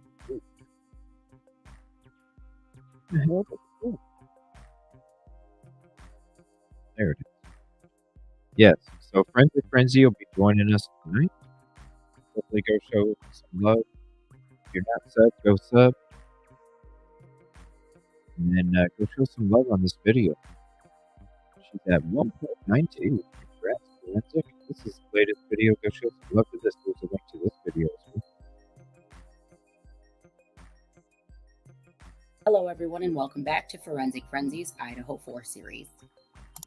Today, I want to talk a little bit about the Reddit warrant that was submitted into the iCourt public portal on May 31st of 2023. Nunc pro tunc, now for then, now being then, May 31st, for April 20th.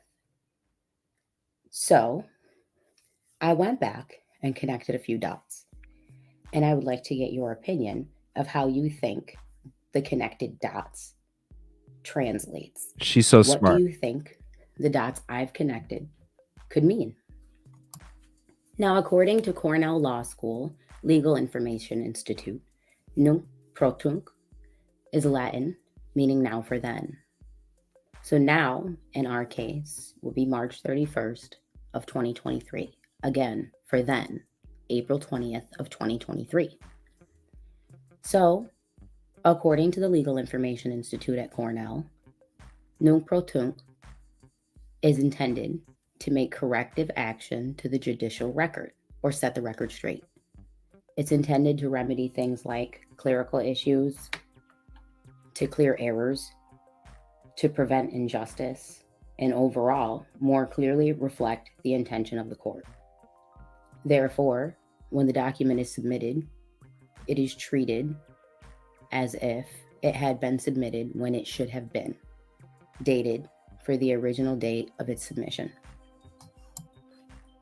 So based upon the statements that we have from law enforcement pertaining to the probable cause affidavit, both Corporal Payne and Sergeant Blaker stated in their affidavit statement that they knew at some point before the probable cause affidavit was turned over and an arrest warrant was signed by a judge for the current defendant, that they knew that he had posted this Reddit survey looking for participants to provide information as to how to understand emotions and psychological traits and decision making whilst committing a crime.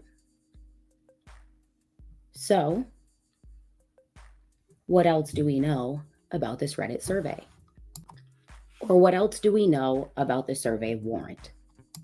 Well, what we do know is that 20 days post-extradition, a warrant was obtained for Bryan Kohberger's Reddit account. That warrant was served the very next day on January 26th. And then the information requested pertained from June 1st of 2022 through the present day, the day that the warrant was served, January 26th. So, about a week and some days later, Reddit was able to email law enforcement back. They had a link in the email for them to obtain the requested information. This was on February 8th. This email would not be opened and downloaded for over a month. Wow. And on March 22nd, something prompted law enforcement to open that email and download its information. Interesting. The very next day, this affidavit, as well as the return of search warrant, was submitted by Lawrence Mowry to Judge Megan Marshall. Interesting. So they wanted all of the information from Bryan Kohberger's Reddit account from June 1st of 2022 through the present, which at the time actually would have been the day that the warrant was served, January 26th, 2023. Those of you who are really good with dates might remember March 23rd of 2023. I do. So despite the fact that the photo is a little dark, I will present to you what I have from March 22nd of 2023.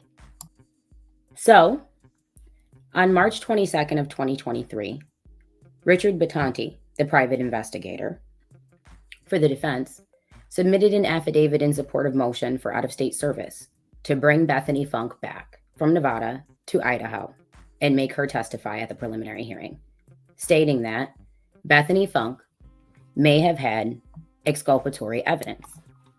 However, Richard Batanti did state that portions of Ms. Funk's statements to police may have been exculpatory for the defendant. And I believe that the reason why this was redacted and taken out of the iCourt portal is because this needed to be corrected. So, I also believe that on the 22nd, what prompted law enforcement to download the Reddit return was this. However, 2 days later, we received another document. That was interesting. The notice of Brady from the prosecution. Which is interesting because rather it does or does not have anything to do with that Reddit warrant, the police had just been sitting on that and hadn't even opened it for over 5 weeks. So to keep this short, Interesting, Holly. I wonder if on March 22nd, when Richard Batanti made those bold statements Right. about Bethany Funk having material information that could potentially exculpate the defendant, if maybe they thought that her statements had been a way of changing the narrative, of creating reasonable doubt. I wonder if the prosecution had already known about something that tied back to Bethany's statements. Mm-hmm. Me and her are gonna have to have a conversation. I wonder about if this. they knew. Ooh. And maybe so did Anne,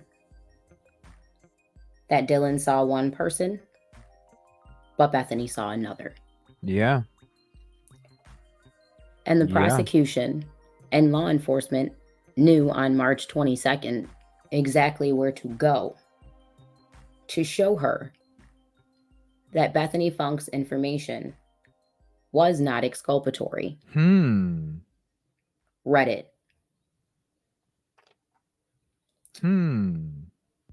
I wonder if the person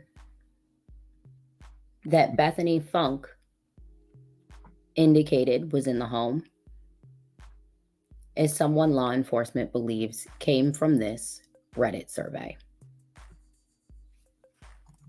So tell me, looking at the dots, how do you put the story together? How do these things all relate? As always, let me know what you thought of the video. Thanks. Yeah, that's interesting. Me and her are gonna have to have a show. I know, right, Katrina? Me and her are gonna have to have a show together sometime, just us, and we can sit down and talk about all of this. Very interesting. Yeah, I know, right? Good stuff. Yeah, I'm having internet issues myself. Freaking crazy. All right, this is True Crime Overtime with Rosie, and we're gonna check out one of her latest videos. Go show some love to Forensic Frenzy. Put the link in chat. Go hit the like and leave a comment. It is a free way to help. And this is her last video, and it's called "Give Her Space." Here's the link to this. And shout out to Rosie. She does hard work too.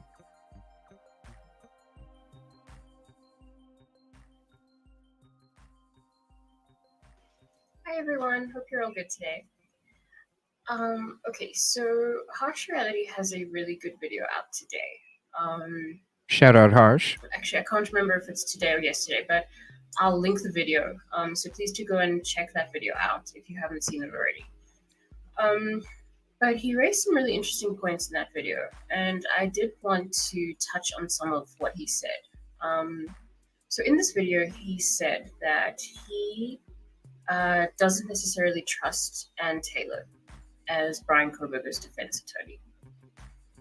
And he said that he feels that the fact that Brian Koberger has been so silent about his innocence could indicate that he's been warned that he's not in a very good position and that it would do him better to remain quiet. And Harsh further says that he feels, based on that Ann Taylor may suspect that her client is guilty.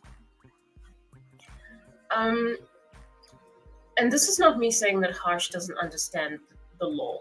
As far as US law goes, he probably understands a lot more than me. But I do think that's really interesting. That point of Brian Koberger having been warned that he's not in a good position, I think is probably very likely. But I disagree really strongly that that could suggest that Ann Taylor feels that her client, Brian Koberger, might be guilty based on that. Brian Koberger can be innocent, and he can be innocent in the eyes of Ann Taylor and still be in a very bad position and still have been warned about that, which unfortunately I do think is probably the case.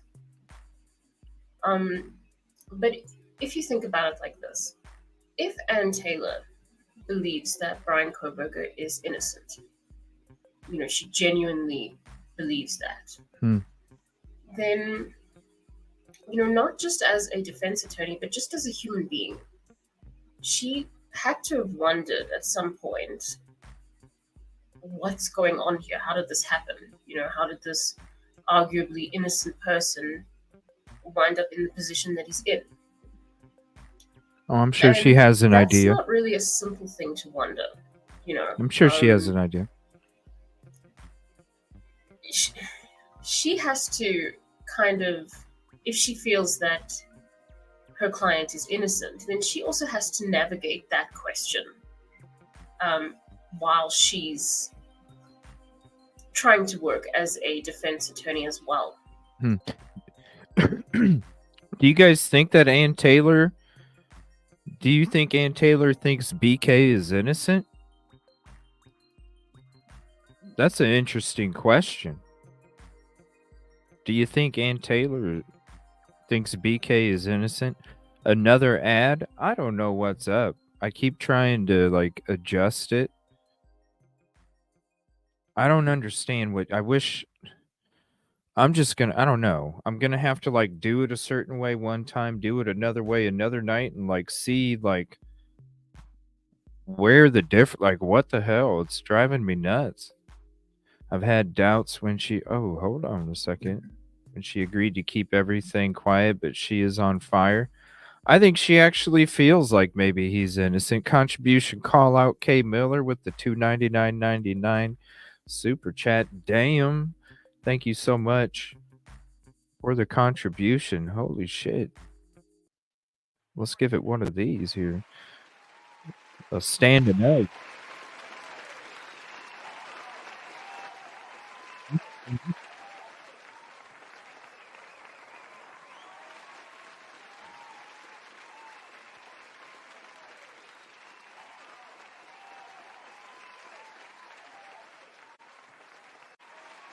Claps, chocolate, and roses. Thank you so much.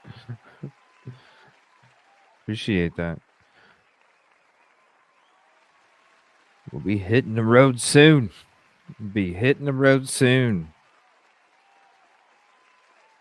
Going to get some of that great footage for you guys.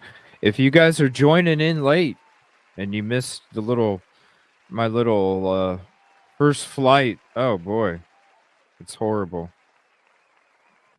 If you missed the first flight, but go check out the beginning of the episode. We showed it, a little bit of it. I got a lot more practice to do. And Taylor knows what's up. I don't know. Everything's going crazy. Like all the apps and freaking YouTube. My YouTube's even going crazy. My YouTube's telling me sometimes that I'm offline. I'm like, what? How can I like be doing a show if I'm offline, right? YouTube's telling me I'm offline even sometimes. Driving me nuts. I don't get it. Yeah, I did my first flight with my drone today. I'll show a little bit here in a second. So, I mean, if we actually ask that question for her. Yeah, I played it in the beginning. We're going to be adding the drone to the how footage. did this possibly innocent person get into the situation that he's in? And there's a couple of possibilities of, what could have happened. Yeah, but regardless if she's being paid or not, do you think that she thinks he's innocent, regardless of payment, Oh, yeah, I got to practice. I'm going to be going out tomorrow to practice some more. Because I'm going to try and get a lot of practice with it. That way I can get used to flying it before I go to different locations. Because I'm still going to get the footage that I get already. And then I'm going to add a drone to it. And so I'll be able to get like an hour and a half of drone footage per day. So what I'm going to do is I'm going to get used to flying it really good So that way, when I do go to these locations, I got that shit down. All I got to do is set it down on my landing pad, hit the fire button, fly that shit, get all the footage I need, zipped up real quick. I'm not fighting with the controls and trying to, because when the last time I tried to land it today, I did good on all the other landings, the 3 or 4 landings before that. And then that last landing I did, holy shit, man, that thing was all over the place. I'm like, ah. I showed that one in the beginning of the show. But yeah, I'm trying to get it worked out that way. Once I go to a location, it's zip, fly, record, maneuver, get my shit, zip, come back, we're gone. It just, the controls, it's a, I don't know how to, it's different. I mean, it could have been like a wrong place, wrong time kind of situation, a misunderstanding. He could have been framed. It could be a combination as well, like there's somebody who really believes that he's guilty, but there isn't evidence to prove it. So things are being tweaked because they feel that's justified. Right. And there's a lot of possibilities, but these are the kinds That's of a good things point, that AJ. Ann Taylor would be up against as Brian Koberger's defense attorney if she feels that he's innocent. That's the gravity of what she would need to be thinking about as well, if she's believing that he's innocent. And those are not simple things to be wondering and to be up against. I mean, some of them are actually kind of terrifying. So, I mean, if you look at what she has been doing as his defense attorney to date, I wouldn't necessarily say that I see anything indicative of her suspecting his guilt. I think we can all agree that if Brian Koberger is innocent, then for him to be in the position that he's currently in, something, somewhere, somehow, has gone terribly wrong. There's a problem, a huge problem, a monumental problem somewhere. Now, I'm not commenting about what that problem might be, but Ann Taylor has to know, if she feels that he's innocent, then she has to know that whatever that problem is, or whatever that actor is, it's still out there in the world, existing, if her client is innocent. And she kind of has to anticipate what's going on with that as well, in terms of how her innocent client got to where he is. And she needs to actually think about the response to things that she does in terms of whatever entity is out there that has put her client where he is, even if it's just error. That's something she has to navigate. That's something she has to understand. So in a way, if she feels that her client is innocent, it's more complicated for her because she has that added question of what is going on. And, I mean,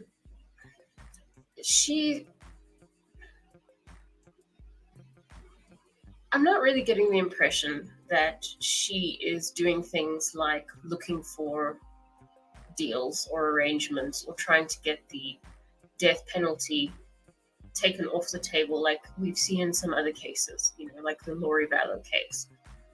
She seems to be wanting to get to a place where she feels that the control that she and her opponent have over the environment is more even. So she's not necessarily looking for ways to pacify the outcome if he's found guilty. She seems to be more trying to figure out what's going on. And I honestly don't think that it's a coincidence that she waited until the house came down to be more vocal about things and unsealing things, or at least trying to be. Because if you are in the camp that Brian Koberger was framed, then you kind of have to wonder about the environment where the questionable evidence would be coming from.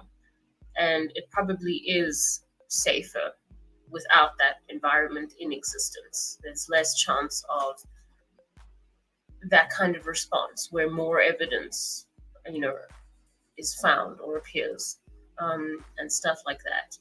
That's if you are in the position that you don't necessarily trust things like the sheath, the physical evidence. So those are the kind of things that she needs to actually know the inner workings of if she feels that he's innocent. And I think that that's a big thing. It really is. And I'm kind of inclined to still want to trust her. I think that we need to give her and the system space.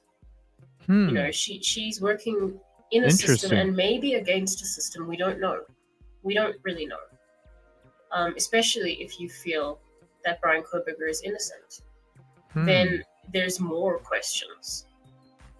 And I mean, I think at the end of the day, we don't really know what she thinks. But if she feels that he's innocent, there's a lot more to actually think about for her, because she's not thinking only about things that her client did or didn't do, but she's also needing to think about the circumstances that have brought about this, be it a misunderstanding or whatever it is, but what we can all acknowledge is that it's a problem. And I really think that, it's difficult for us when we're invested and we really think we know what happened and we want it to go a certain way and we can get emotional about it. A lot of people are invested in this case, but she has a way to do things. And if she feels that her client is innocent, she has additional things to think about. And I really do feel that she should be given a chance to just see how the system can play out. I don't know what you guys think. Please let me know, but I am still inclined to trust Ann Taylor. I do not get the impression that she suspects guilt. And I think that if that were the case, there were quite a few different things Nina? She would be doing. But like I said, I'm definitely not accustomed to US law. I think that's just a common sense approach. So please do let me know what you think, and don't forget to watch. Yeah, and here's the link for this. That's I can't wait. We're gonna have Forensic Frenzy on tomorrow night. I'm gonna try and get something set up with both of them where it's just a show with me and each one of them, and we can go into their. They always bring up great questions and great thoughts, and I'm so happy that that they're part of this community.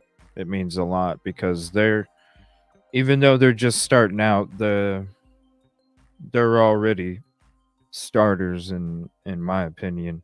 So I just love being able to be in the same company as them. It's amazing. So I'm going to go ahead and end it for the evening. Like I said, we will be back tomorrow night. Come hang out with us, 6 o'clock Central, 7 o'clock Eastern. We're going to be going through commercial zones, going to be doing the analyzing the affidavit of probable cause for Koberger. We're going to have Forensic Frenzy, Kib Kitty, and the law office of Andrew D. Myers joining us tomorrow night. And then we're going to be doing our OJ 25 on Monday morning. So thank you all for hanging out. Appreciate you. Hope you have a peaceful and positive evening. Stay warm. I know it's warming up over here. And if you missed some of that drone footage, go to the beginning of the show. We did it after the intro.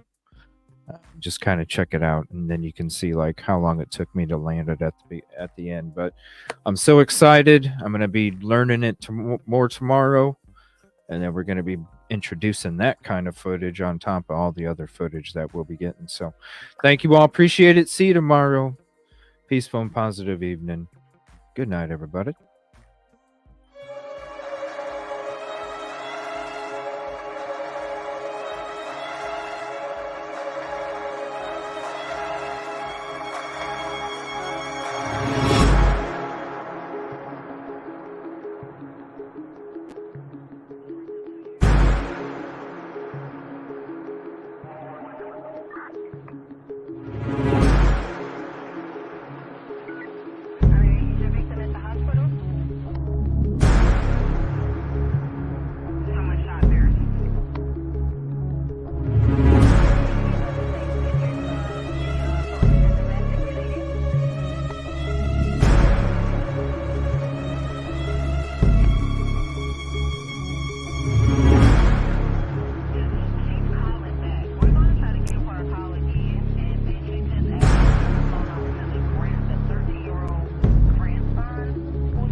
37 Fulton.